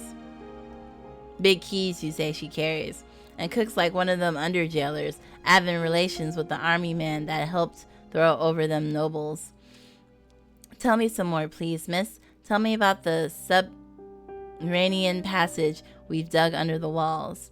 I'll tell you something warmer. I'll tell you about the tropical forest where Charon, the monkey from next door, used to live. I have seen him sometimes, looking out the window with that mournful expression. I always feel sure he is thinking about the tropical jungle where he used to swing by his tail from coconut trees. I wonder if he was captured to make a pet, or if he chose to leave the trees to make friends with tall people. That is what the lasser called himself, one of Charon's tall friends. I wonder if he left a family behind who have depended on him to bring home coconuts. Ain't coconuts them big, round, hard ones, miss? Can a monkey eat that? They beat them against a rock to crack them, then pull them apart with their paws. It must be hard work for a small creature. Perhaps Charon grew tired of fetching food and leapt from the trees to land on the shoulders of a passing lascar and became his friend so that someone else would feed him. Imagine being a monkey with your own fur coat and friends to bring you meals. That is warmer, miss, but some ways even the Bastille is sort of heatin' when you get to tellin' about it. That is because it makes you think of something else. She wrapped the coverlet around herself until only a hint of her face could be seen in the shadow. What you have to do with your mind when your body is miserable is to make it think of something else. Can you do it, miss? Sometimes I can and sometimes I can't. But when I can, I'm all right. I believe we always could if we practice enough. When things are horrible, just horrible, I think as hard as ever I can of being a princess. I say to myself, I am a princess, a fairy princess. Because I am a fairy, nothing in this world can truly hurt me. I could believe you as a fairy easier if I could believe me, miss. You have to practice harder, that's all. We're nothing different, you and I. Now, close your eyes and think about flowers. Bright and red and beautiful. Nodding in the sunlight. Okay, I guess I'll make sure to balance this more. I need more chill, probably. More sorrow. Don't need more fatigue, and I'm very prideful. I don't know.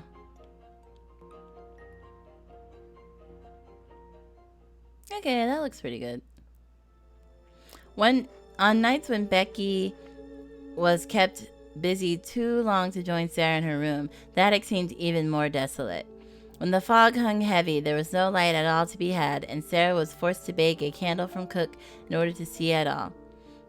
Even that comfort could be snatched from her at a moment when cold draughts raced and rattled through the empty spaces. Sara lay in the starless black, unable to sleep, unable to move. There seemed to be no hope to be found. I think Becky was right, Emily. Even Emily could not be seen in the gloom. Sara closed her eyes. I shall die here. I can't bear this. I'm cold, I'm wet, I'm starving to death. I've walked 1,000 miles today, and they have done nothing but scold me from morning till night. Cook keeps punishing me for not being fast enough. I have no supper again. I tried to pretend that I've had, but you aren't listening, are you, Emily? I told Becky we were just the same, but all that means is that neither one of us is princesses. Maybe there aren't any princesses, not anywhere, and we only have dreamed that there were. This is all there is, work and pain, and being hungry, forever and always. Sara lay there with her eyes closed and her body trembling. She could not remember the moment when, at last, she fell asleep.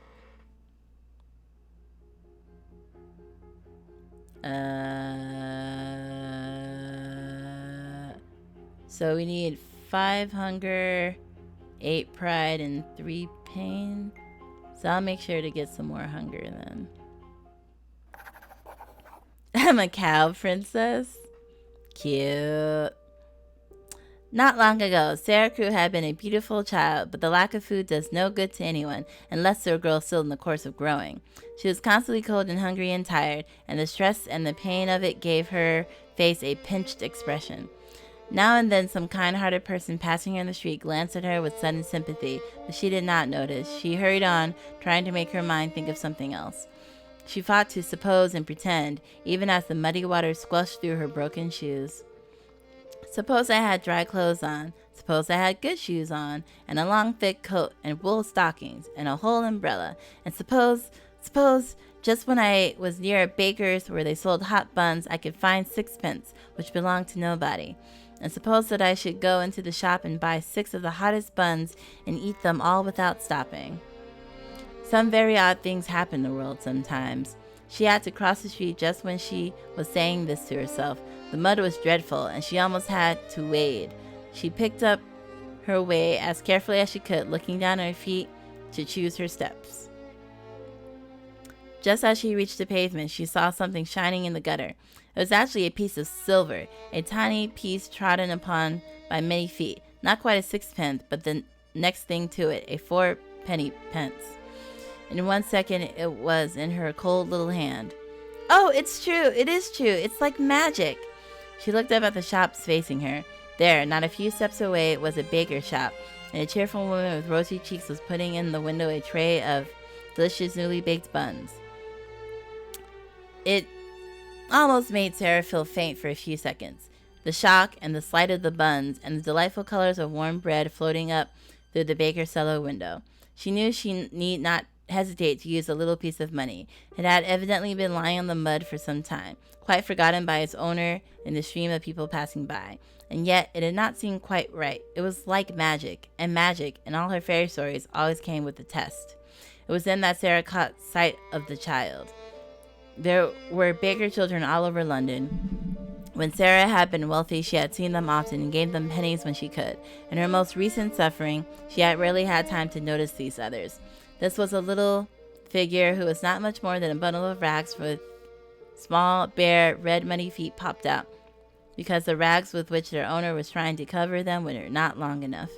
Above the racks appeared a shock head of tangled hair and a dirty face with big, hollow, hungry eyes. Sara knew that they were hungry eyes the moment she saw them, and she felt a son of sympathy. The eyes were watching her. They expected nothing more than to be passed by as always, and yet Sara felt compelled to approach the owner of those eyes and speak. Are you hungry? Ain't I just? Her voice was hoarse and raspy with the cold, but Sara could understand her perfectly. When was the last time you ate? Dunno. Never got nothing today, nowhere. I've asked and asked. No dinner, no yet breakfast. More no supper, no nothing. Just to look at her made Sara more hungry and faint. If I'm a princess, then when they were poor and driven from their thrones, they always shared with the populace, even if it meant one poorer and hungrier than themselves. They always shared. This one is of the populace. Clutching her silver coins, Sara went to the Warmth Baker shops and ordered 4 currant buns, the sort that were 1 for a penny. The baker was a good-natured woman, and seeing such a cold and hungry child in front of her, slipped 6 buns into the paper bag, insisting that the extra 2 only for make weight.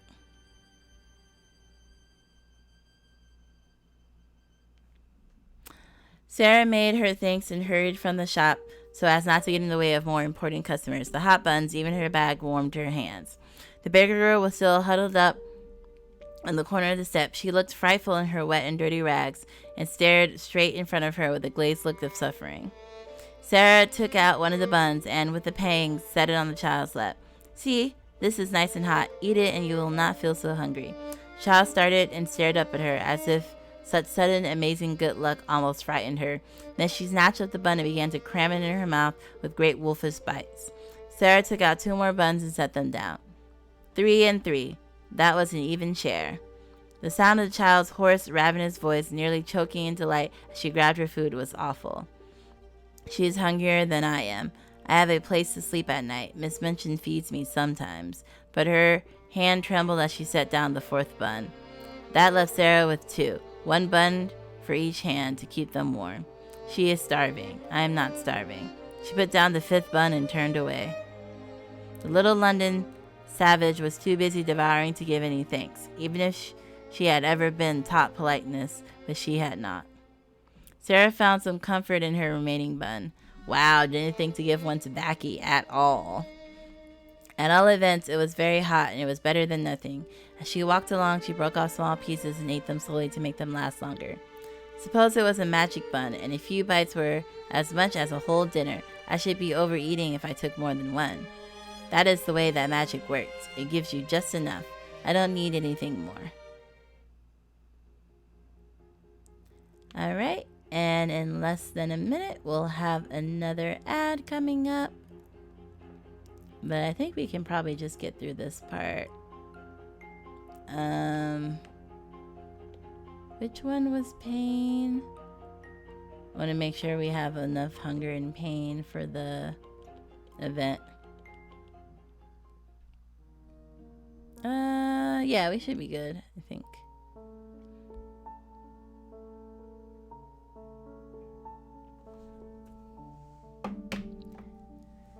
I don't know. Stretch. Alright, we have to wait till a certain week for the next event to happen. Alright, commercial time should be any second now. Well, it's commercial time, so. BRB! Ba ba ba ba ba ba ba. Dum dum dum.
Okay, and we are back. When the weather was bad, Sara and the other servants were especially busy making sure that the mud and ice did not invade the entrance hall. When she scraped and toiled, many events took place around London of which she had no knowledge. A kindly baker, moved by seeing a cold and hungry child, gave away most of her buns to one even less fortunate than herself, offered to take the beggar child in.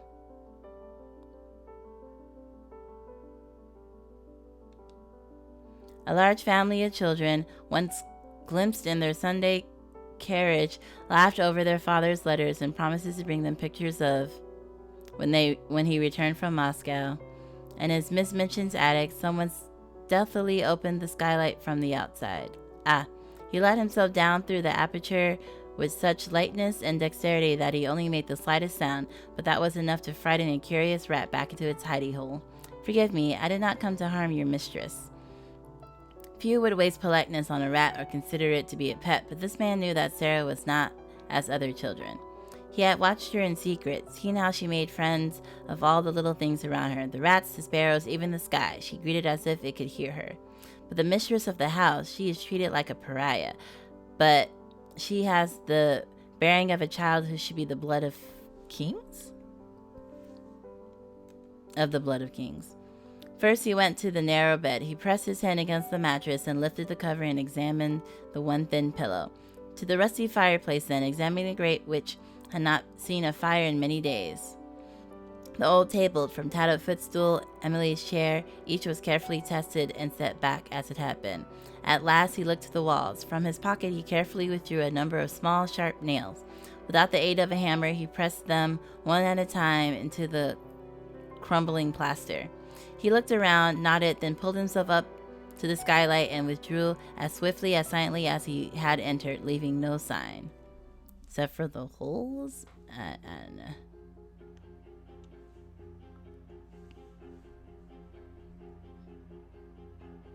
Yeah, Emily's the doll. Sara sat on her bed, clutching at her shoulder. She had felt something inside of it stretch and pull in a way that muscles shouldn't, earlier that day, and now every time she moved that arm too suddenly, a sharp pain interfered. There's nothing broken, it's only sore. If I had time to rest, I'm sure it will be all right. I've had a few days to rest, and a warm bed, and a good meal, if my papa were here, but I can't have any of those things, ever again. She looked over at Emily Serene's face, and only managed a faint smile. I'll just have to be thankful for what I do have, isn't that right? There's you, and there's Becky, and as long as I have my little kingdom to defend, I am still a princess. But what makes a princess? Not being beautiful or owning heaps of jewels or getting your own way. A princess protects her people. She looked around her little kingdom, the cold grate, the cracked wall, and its family of rats, the window where sometimes she could see the birds gather. If I were a fairy princess, I would summon up birds and have them weave a beautiful background for Becky. And I would turn the rats into fine white horses to draw her carriage, just like Cinderella's. We could spend Christmas riding around London in a magical carriage and scattering largesse to the orphans and the workhouse girls. It was a lovely, warm imagining, and it kept Sara quite distracted for some time, picturing the lights of the carriage and the sounds of wheels and hooves over cobblestone roads. Then, in an instant, she sat bolt upright. Another sound had intruded on her consciousness. It was not on the slats of the roofs, but from the stairs below. It was Miss Minchin's voice, and she was angry. She is scolding Becky. She is making her cry. Miss Minchin was almost never willing to exert herself and climb the last flight of stairs, only when she had some vicious purpose, as when she had come to accuse Sara of theft. But now she was angry enough to be coming at least part of the way up, and it sounded as if she were driving Becky before her. You impudent, dishonest child! Cook tells me she has missed things repeatedly. 'Tweren't me, Mum. I was hungry enough, but weren't me, never. You deserve to be sent to prison. Picking and stealing, half a meat pie indeed. 'Twasn't me. I couldn't have had a whole, but I never laid a finger on it. Sara cringed at the distant sound of a slap and a body bumping into the wall. Don't tell falsehoods. She wouldn't. Sara stood in the middle of the room in the darkness. She was clenching her little teeth and opening and shutting fiercely her outstretched hands. Now go to your room this instant. Sara heard Becky run into her slip-holed shoes up the stairs into her attic. She heard the door shut, and she knew that she threw herself upon the bed to cry into her pillow. I couldn't have ate 2 of them, and I never took a bite. 'Twas cook give it to her, policeman. Oh, it was too much. Sara could no longer stand still and bear it. She burst out of the room and tore down the stairs, barely able to keep her balance to face Miss Minchin. You wicked, cruel thing. Cook takes things herself and says Becky steals them. She doesn't. She doesn't. Do you dare to criticize your betters? You are no one's betters. It is you who are the thieves. Cooks and you both. You stole Becky's wages. You know how little she had and you stole it anyway. Becky nearly died trying to save your cat just to please you, and you never thank her for anything. And she's so hungry sometimes she eats crusts out of the ash barrel. Such impudence. Well, it's only to be expected. With a sinking heart, Sara realized that her righteous tirade had failed to thaw Miss Minchin's heart at all. If anything, it had hardened it.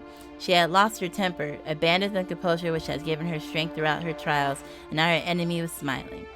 I have been too lenient with you girls, in light of your youth. Clearly, more discipline is required. You will go to your room, Sara, and you will stay there. Neither you nor Becky will have anything to eat tonight, or tomorrow either. Perhaps that will make some impression upon you. Being angry only acknowledges her power over us. And so, Sara squeezed her hands to fists, but did not raise them. She spoke in a soft voice that was only slightly trembling. Yes, ma'am. Now, Sara. Yes, ma'am. She turned step by step in the darkness alone and climbed the attic stairs. There was no friendly voice waiting for her in her room, only the soft echo of Becky's sobs. I can't protect anyone. She reached for her pillow, then bit her lip as pain flared inside her shoulder. I'm useless. Carefully, she laid her thin body down upon the bed. I'm not a princess at all.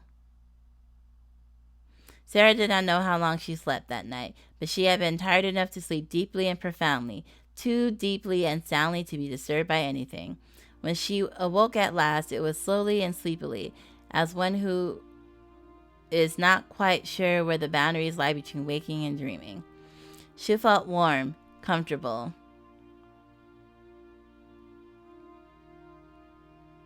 Or might kill you. Note taken. Oh dear. Oh dear. She felt warm, comfortable, perhaps even too warm, and that, of course, she could not believe. The attic was never so warm and cozy except in her most beautiful supposing. What a nice dream. I don't want to wake up. But even though she kept her eyes closed tightly, she could not stay asleep. Something in the room was forcing her to awaken, and it was a sense of light and a sound of cracking, roaring little fire. What could it be? Oh, I haven't awakened. I am dreaming yet. She sat up, rested on her elbow, and her breathing came fast. Isn't it melting away? I have never had such a dream before. She scarcely dared to stir, but at last she pushed the bedclothes aside and put her feet on the floor.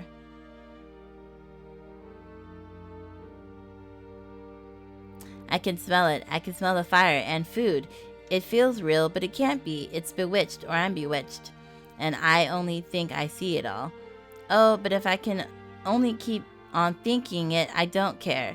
She sprang up, touched the table, the dishes, the rug, then went to the bed and touched the blanket. She took up the soft wadded dressing gown and suddenly clutched it to her breast and held it to her cheek. It's warm, it's soft, it's real, it must be. She almost staggered on the books and opened the one which lay upon the top. Something was written on the flyleaf, to the little girl in the attic, from a friend. When she saw that, she put her face down upon the book just for a moment and burst into tears. Someone cared. In a moment, she collected her wits and ran to the attic door to signal her companion. Becky, Becky, wake up! Come and see! Miss? Becky stared around the room, her eyes moving from one item to another, growing larger with every moment. The soft slippers, the fire, the books, around and around her gaze went until she looked quite dizzy with it all. Oh, miss, how can it be? I don't know. Maybe it was magic after all, the magic that won't ever quite let the worst things happen. She removed the covers from the dishes on the table. Look, Becky, muffins, still warm. If it's magic, miss, then do you think it can melt away? Hadn't we better enjoy it quick? She picked up a muffin and crammed as much as she could into her mouth all at once. Stop! You'll make yourself sick. Maybe we can only have this for a moment, but if that's so, we should enjoy it the best we can. And that means eating slowly enough that we taste it.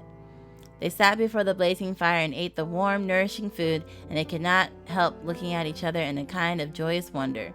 The sleepy comfort which at length almost overpowered them as a heavenly thing, it was the drowsiness of happy, well-fed childhood, and they sat in the fire's glow and luxuriated in it.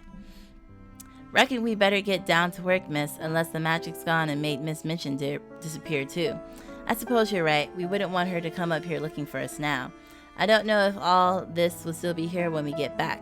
Maybe it was only lent to us for a day, because we needed it so badly. If it ain't here in the evening, miss, it's been here this morning anyways, and I shan't never forget it. She looked at each particular thing and pointed to them in turn as if to record them in her memory. The fire was there, and the table was before it, and the lamp was there with its light rosy red, and there was a satin on your bed, and there was soup and sandwiches and muffins there was. Together, still wrapped in the warmth of their secret, Becky and Sara walked down the narrow attic stairs and back into their lives of drudgery. Yet Sara could not help but be changed by the experience. She walked into the schoolroom with a springing step, color in her cheeks, and a smile hovering about the corners of her mouth. Her high spirits were quite astonishing to see, especially to one who had expected her to be humbled and weakened. What is the meaning of this? You do not look as if you realize that you are in disgrace. Are you absolutely hardened? I beg your pardon, Miss Minchin. I know that I am in disgrace. Be good enough not to forget it and look as if you have come into fortune. It is an impertinence. And remember that you to have no food today. Yes, Miss Minchin. If the magic had not saved me in time, how horrible would it have been?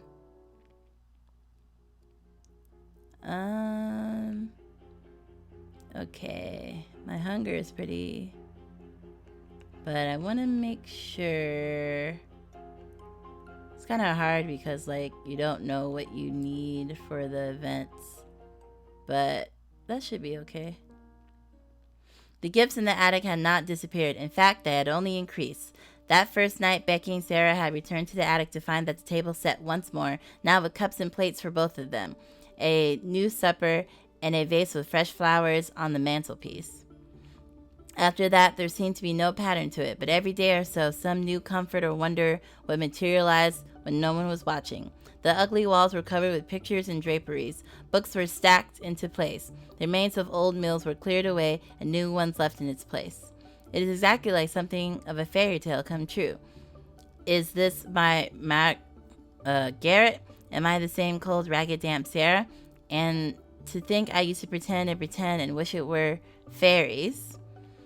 I feel as if I might be a fairy myself and able to turn things into anything else. I feel as if I might wish for anything, diamonds or bags of gold, and they would appear. As best as she could manage, she split her bounty with Becky. The furnishings were difficult for a little girl to move unheard on her own, and the books were of no interest to her friend, but other things could be shared. A new mattress had appeared, so Sarah's old thin one had been moved and stacked atop Becky's, along with half of the new blankets and pillows, and Becky's proclaimed it the most comfortable sleep she's ever had. But where does it all come from, miss? Who does it? Isn't it more beautiful not to know? It's just that... Becky pointed to the pink and white lilies in the vase, whose petals erupted outward with a joyous shout. I remember you telling stories about the heavens, miss, and the fields of lily. Do you think it's angels come to help us? Of course, if it is, miss, I think you'd better get back to church right quick to say my thanks. That's a nice thing to do, whether it's angels or fairies or something else. But let us not try too hard to solve the riddle. If it is fairies, they might disappear if you try to catch them. Elsewhere, others were still unaware of the magic, but not blind to its effects. Sara Crewe looks quite unusual lately. Apparently fattening, I say. Don't know how she done it, considering. Don't be ridiculous. She has always had plenty to eat. I have provided for her out of my own generosity. As you say, ma'am. There's something very disagreeable in seeing that sort of thing in a child of her age. It might also be called defiance. I heard a story among the girls once about that Sara, about her saying what might happen if people find out she really were a princess. Rubbish. Don't talk nonsense. I don't know why I'm speaking with you anyway. Get back to your work. Yes, Mom. At the beginning of next week, a man knocked on the door in Miss Minchin's school. When Sara was sent to answer it, she found no one there, only a skeleton of parcels. She laid the two largest parcels on the hall table and was looking at the address when Miss Minchin came down the stairs and saw her. Take the things to the young lady to whom they belong. Don't stand there staring at them. They belong to me. To you? What are you talking about? I don't know where they came from, but they are addressed to the little girl in the right-hand attic. This is where I sleep. Becky has the other one. Open them at once. Sara did as she was commanded. Inside the packages was pretty and comfortable clothing, dresses, shoes, stockings, and gloves. I don't know why you would do that. And a beautiful coat. There was even a nice hat and umbrella. They were all good and expensive things, and on the pocket of the coat was pinned a paper on which were written these words: to be worn every day, will be replaced by others when necessary. Miss Minchin was quite agitated. Sara, dear, is it possible that you do have a living relatives in this country? An uncle or cousins of your father's, perhaps? None that I have ever known. Papa never told me anything about family in England. Well, someone is very kind to you. Sara could not know what thoughts were racing behind Miss Minchin's eyes, but the change in her voice was clear. As the things have been sent, and you are to have new ones when they are worn out, you might as well go and put them on and look respectable. After you are dressed, you may come downstairs and learn your lessons in the schoolroom. You need not go out on any more errands today. Am I to be a student again? It doesn't seem real. Okay.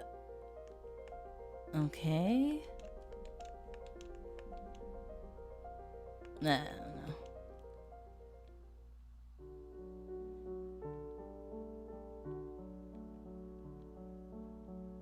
Listen, In the afternoon, Sara and Becky sat together on Sara's new couch in the beautiful attic hideaway.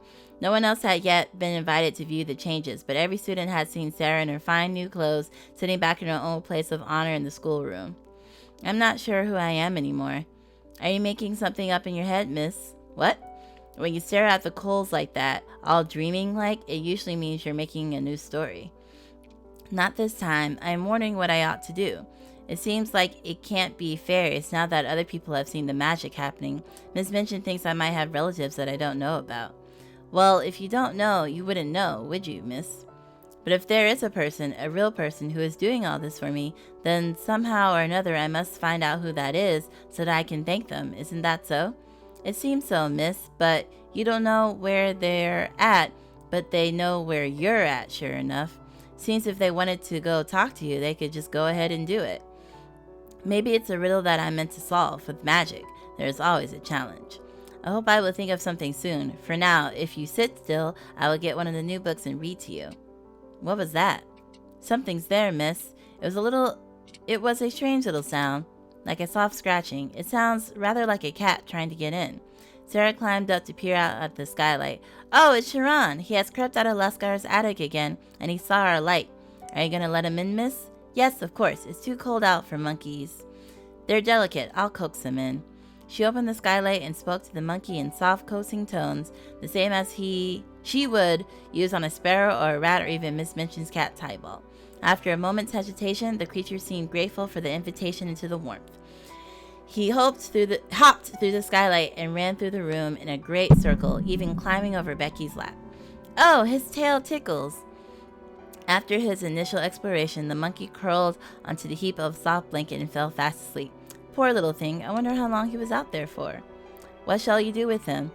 We don't have proper food or water for him here. I will have to carry him next door to his owners. I hope he stays asleep. I am not sure how Miss Minchin would react if a monkey were running loose in her school. In the house next door, the monkey's absence had yet been noticed. Mr. Carriford, himself still an invalid, was once again entertaining a visitor. What news? Did you find the child the Russian couple adopted? Her name is Emily Carew. She is much younger than Captain Crewe's little girl. I have seen and talked to her. She is not the child we are looking for. Then the search has to begin all over again. Come, we'll find her yet. We will go to France together. Paris, of course, but we might also consider Bordeaux. The climate there will be kinder to you this season. Yes, we must begin at once. No time should be lost, and yet you seem reluctant. We could survey the schools of London if you wish to remain longer. You might have been wrong about France. Many British officers send their offspring here. No, there's a child in London who interests me, but she is not a student. A poor little serving drudge in the house next door. Ram Das told me of the child's miseries, and together we invented a romantic plan to aid her. It gave us something to plan and think about in these long, dark days while you have been gone. Since I could not find the child we sought, I could at least bring comfort to some other parentless soul. If we do leave for France, I must consider what to do for that child. It would be cruel to abandon her now. A child without family? Perhaps you should bring her with you. She might prove a companion for Crewe's child if you find her. No, it would be unkind to pluck a little London girl from her home and spirit her off to another country where she knows no one and does not speak the language.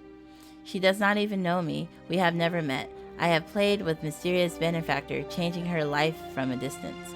If Ram Das were not so agile and soft-footed, it would not have been possible. He has crept into the child's very bedroom unheard to deliver her our gifts. Ah, here is the man himself. Ram Das salaamed respectfully, but with a touch of excitement in his eyes. Sahim, the child herself has come, the child whom we have discussed. She brings back Sharon, who had again run away to her attic under the roof. Hi, Kiara. Hope you had a good nap. I have asked that she remain. It is my thought that it would please you to see and speak with her if your strength is sufficient for a visit. Yes, I think I should like to see her this once. Only once, Sahib? It would do the child no kindness to befriend her now, only to abandon her at once. Carmichael has returned from his journey without success. As soon as possible, we must embark for France to continue the search. It was? Okay, that's good. You're not yet recovered. I will not allow excuses to hold me back from doing what must be done. I will go at once. I must. Ah, but this has nothing to do with this child. Please, go and bring her in. As Ram Das left the room, he turned to Carmichael with a sad little smile. You see, that is another reason that I cannot bring the girl with me to Paris. I fear it might be too tempting to see her as a substitute for the child that I have not yet found. I will leave some funds in trust for her with a solicitor and wish her well, and that will be the end of it. She will never know. Then Sara came into the room, carrying the monkey in her arms. He had awakened, and he evidently did not intend to part from her, if it could be helped. He was clinging to her and chattering, and the interesting excitement of finding herself in an Indian gentleman's room had brought a flush to Sara's cheeks. Your monkey ran away again. He came to my window, and I let him in because he was so cold. That was very thoughtful of you. Shall I give him to Lascar now? How do you know he is a Lascar? Oh, I know Lascars. I was born in India. The Indian gentleman sat upright so suddenly with such a change of expression that she was for a moment quite startled. The monkey escaped from her grasp and off to the Lascar's arm. Born in India. Come here, child. She went to him and laid her hand in his, and he seemed to want to take it. You live next door at Miss Minchin's seminary, a school, but you are not one of her pupils? I don't think I know exactly what I am. At first I was a pupil and a parlor boarder, but now I sleep in the attic next to the scullery maid. Neck hurts though? Oh, did you sleep weird? He raised her hand in his, eyes wide, then turned away. Question her, Carmichael. I cannot. What is this about? Mr. Carmichael laid his hands on Sara's shoulder and gently guided her a few steps away from the fragile man. He stooped a bit, lowering his eyes to her level, and spoke soothingly. What is your name, my dear? Sara. What do you mean that you were a pupil at first, Sara? When I was first taken there by my papa, but he died. He lost all his money, and there was none left for me. There was no one to take care of me or to pay Miss Minchin.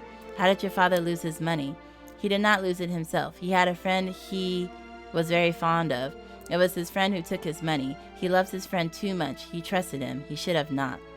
Now came the quavering voice of the invalid gentleman. Perhaps the friend might not have meant to do harm. It might have happened through a mistake. Sara's response was solemn. It did not matter for my papa. The shock of it killed him. What was your father's name, child? It was Ralph Crewe, Captain Crewe. He died in India. Ah, it is the child, the child! His eyes bulged from his head, and he went quite pale before exploding in a fit of coughing. Tom! The Lascar ran to his side at once, while the other gentleman looked away and cleared his throat. Yes, well, Ram Das is a devoted servant. Sara could not understand his words, overwhelmed as she was with the strength of the Indian gentleman's reaction. It seemed for a moment as if he might die right there in front of her. Ram Das, the Lascar, poured out drops from a bottle into his sniffer and held it to his master's lips while soothing his trembling shoulders. I miss her dead expression. I mean, she had it for the longest. With the two of them so evidently occupied, Sara returned in confusion to the other man in the room. What child am I? Mr. Carford is your father's friend, Sarah. Don't be afraid. We have been looking for you. For me? Then he was the one who lost my papa's money? He only thought that he had lost it. It was a mistake, but he believed that it were true, and because he loved your father so much, his grief made him so ill that he was not in his right mind. He almost died of brain fever, and long before he began to recover, your poor papa was dead. He did not know where to find you. He believed you were in school in France or in Russia. We have been searching the world for you. And I was so near? Dem Ross claps his master's shoulder in a gesture of support. Mr. Carrisford looked calmer now, leaning back into his chair and breathing freely, though still pale. I did not guess, nor did I dream that you were his friend's poor child. I saw only that you were a little girl who was kind to others and was not treated with kindness.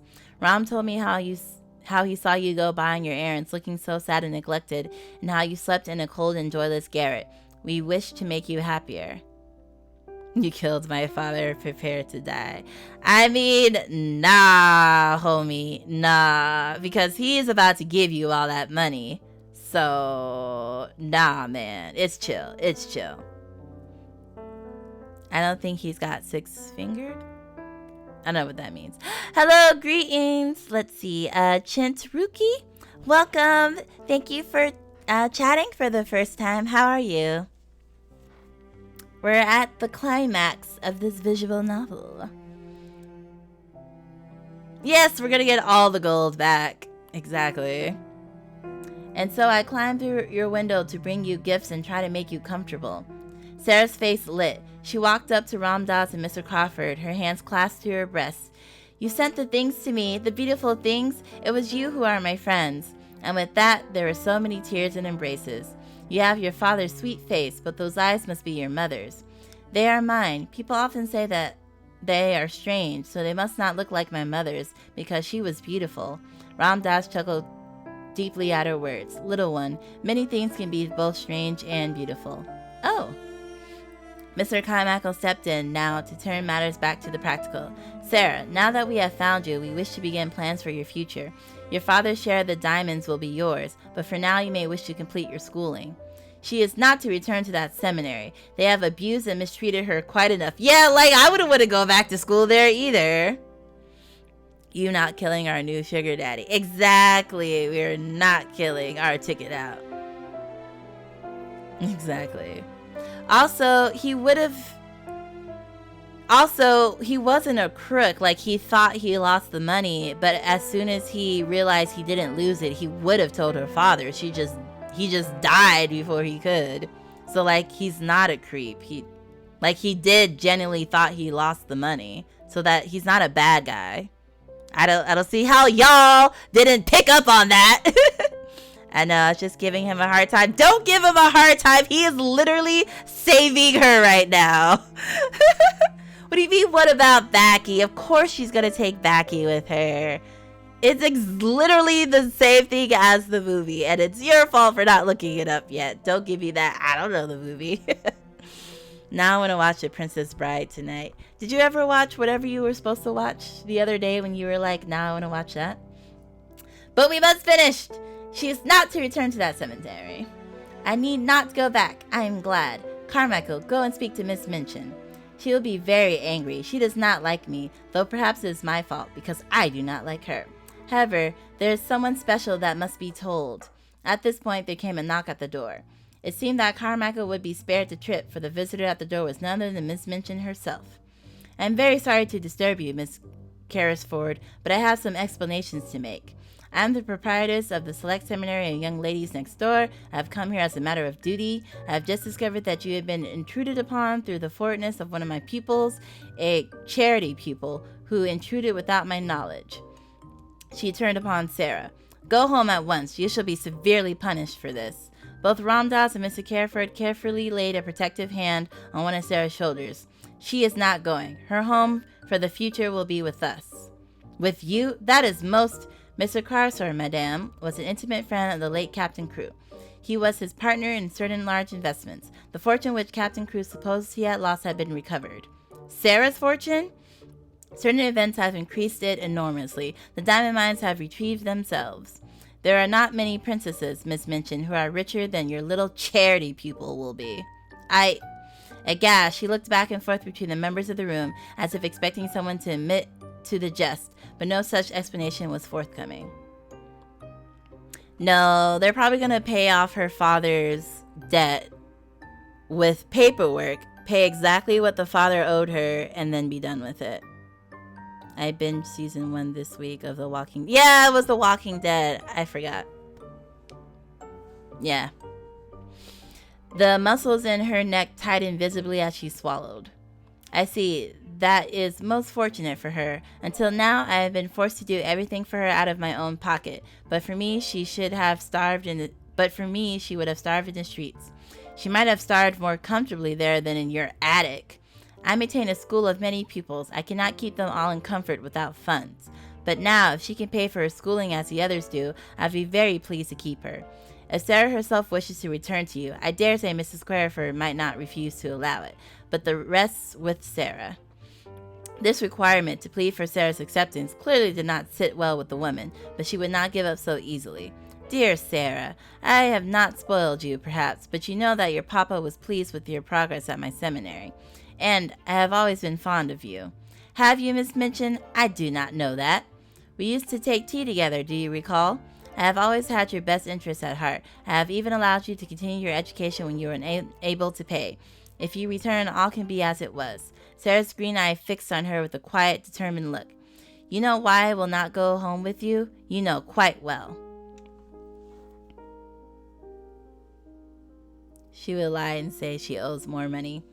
Even if it doesn't matter because they have receipts.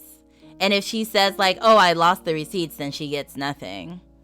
Like everything was documented, so the amount of money was documented. So if she tries to say, oh, I lost it, then she gets nothing. You know why I will not go home with you. You know quite well. Have you no gratitude? Are you completely heartless? I am very grateful for the good friends that have sustained me while I was in need, but you have never been my friend. I do not wish for any harm to come to you. I do not want to hurt you as you have hurt me, but I will never belong to you again. Miss Minchin flinched, though she held herself proudly. Perhaps she did her best that she could. She did give me a place to sleep and books to read. She was not kind, but she was not deliberately vicious. Most of the time. That is not enough. I will not allow obligation or forced gratitude to put me in a position where she can hurt me again. I am free now. I will have a new life. I think hurting her pocket is enough. I'm with Sara on this. Like, I think hurting her pocket is enough.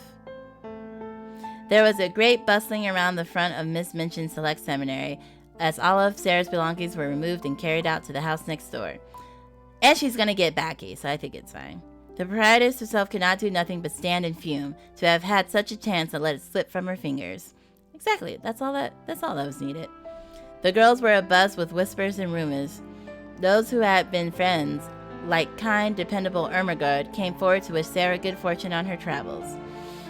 Others hid themselves away in shame at their own past behavior, or chagrin for not keeping up connection with which might now prove to be valuable.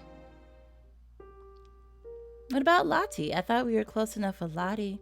Oh, maybe we can get Mariette back. Far above, in the little attic room, the cheer was lessened. Once all of the new treasures were stripped and boxed and toted away, there was nothing left but the bare skeleton, cold and soulless as it had been before Sara's exile to the garret. All the magic was gone. Becky walked over to the iron bedstead that had once been Sara's and laid her hand upon the mattress. Miss Minchin had insisted that Becky's second matches be returned to the other attic, to make the room suitable for her habitation again, as she should find another such maid.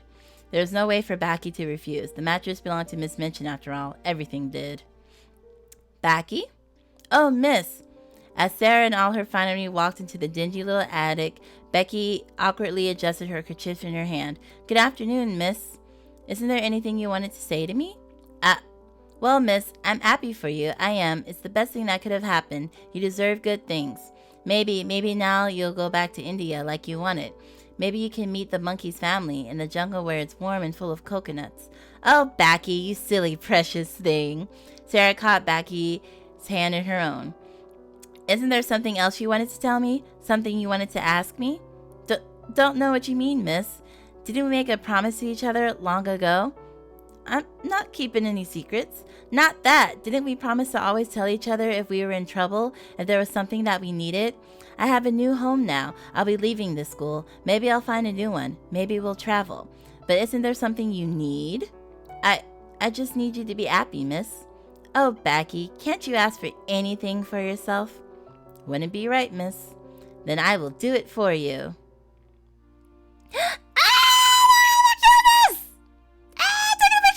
You can't stop me! Before Becky's widening eyes, Sara knelt on the bare attic floor, still clasping to the other girl's hands in hers. Will you do me the honor of coming with me and sharing my life forever? You have to say yes or no, Becky. I want to give you everything, but only if it's what you want. Oh, miss, that still isn't an answer. You'll really take me with you and let me be your maid? I don't want you to be my maid. I want you to be my partner. To share in... No, wait, I don't know if you picture that. To share in my fortunes, just like Mr. Carfor and my papa did. You deserve a happy ending just as much as I do. We are both the same, you and I. Don't you see? You mean I won't have to work no more if I don't want to? You'll take care of me? I want to do more than protect you. I want to make you a princess. And ride in a carriage and all? We shall travel among the populace and bring gifts just like Father Christmas. Oh, miss. And if you keep calling me miss, I'm going to have to call you the same in return. Becky, I love you. Now please, won't you say what you want? Will you come? I'd go anywhere with you, miss. I mean, Sara. Yes. She leapt to her feet and hugged her. You see, the magic helped me to keep my promise. Now we need a new promise, to live happily ever after. Yay! Based on the novel A Little Princess by Frances Hodgson Burnett. I mean, I don't know what you're saying, Lux. I don't care. I'm too happy. Oh! Now, lick the cat on the way out. You probably meant kick. No, we're actually gonna take the cat. We're gonna we're taking the cat too. Screw all y'all. Yay!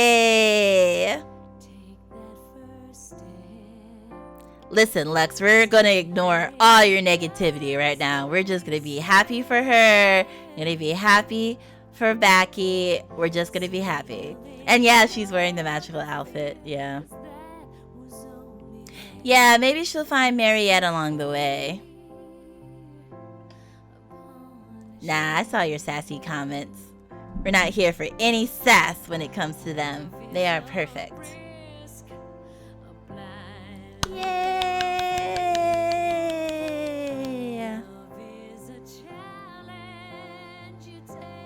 Okay, while the credits run, I'm gonna go grab something.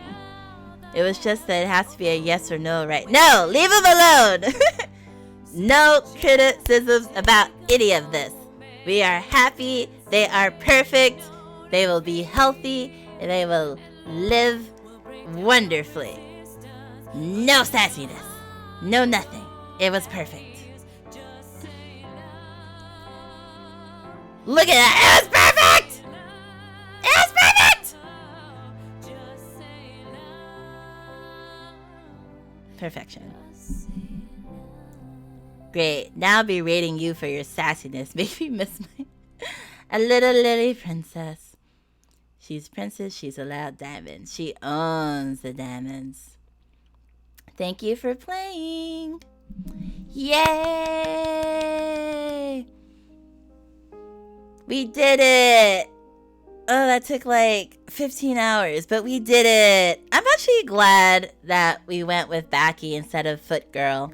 I think this is a much more wholesome ending. Yay! Can you imagine if we went for Jessie and then Becky just lived there by herself and just died there? But yay! Happy ending for Pride. first day of Pride. Yeah, but she also saved us when we needed it too. So they're perfect for each other. Love it, love it, love it, love it, love it. Okay, I have literally not ate anything in over 12 hours. So I am going to go now and eat my food that just came. But thank you all for watching. Thank you all for lurking. Thank you all for chatting. Next live stream will be this Saturday on Twitch, 7 p.m. Eastern Standard Time. We'll be doing some achievement hunting. Bye! Thank you for coming by. You can't be mad at me if I say bye-bye. Bye-bye. Bye-bye. I can't find my arms. Bye. Bye, Butt Clown. Thank you for hanging out today.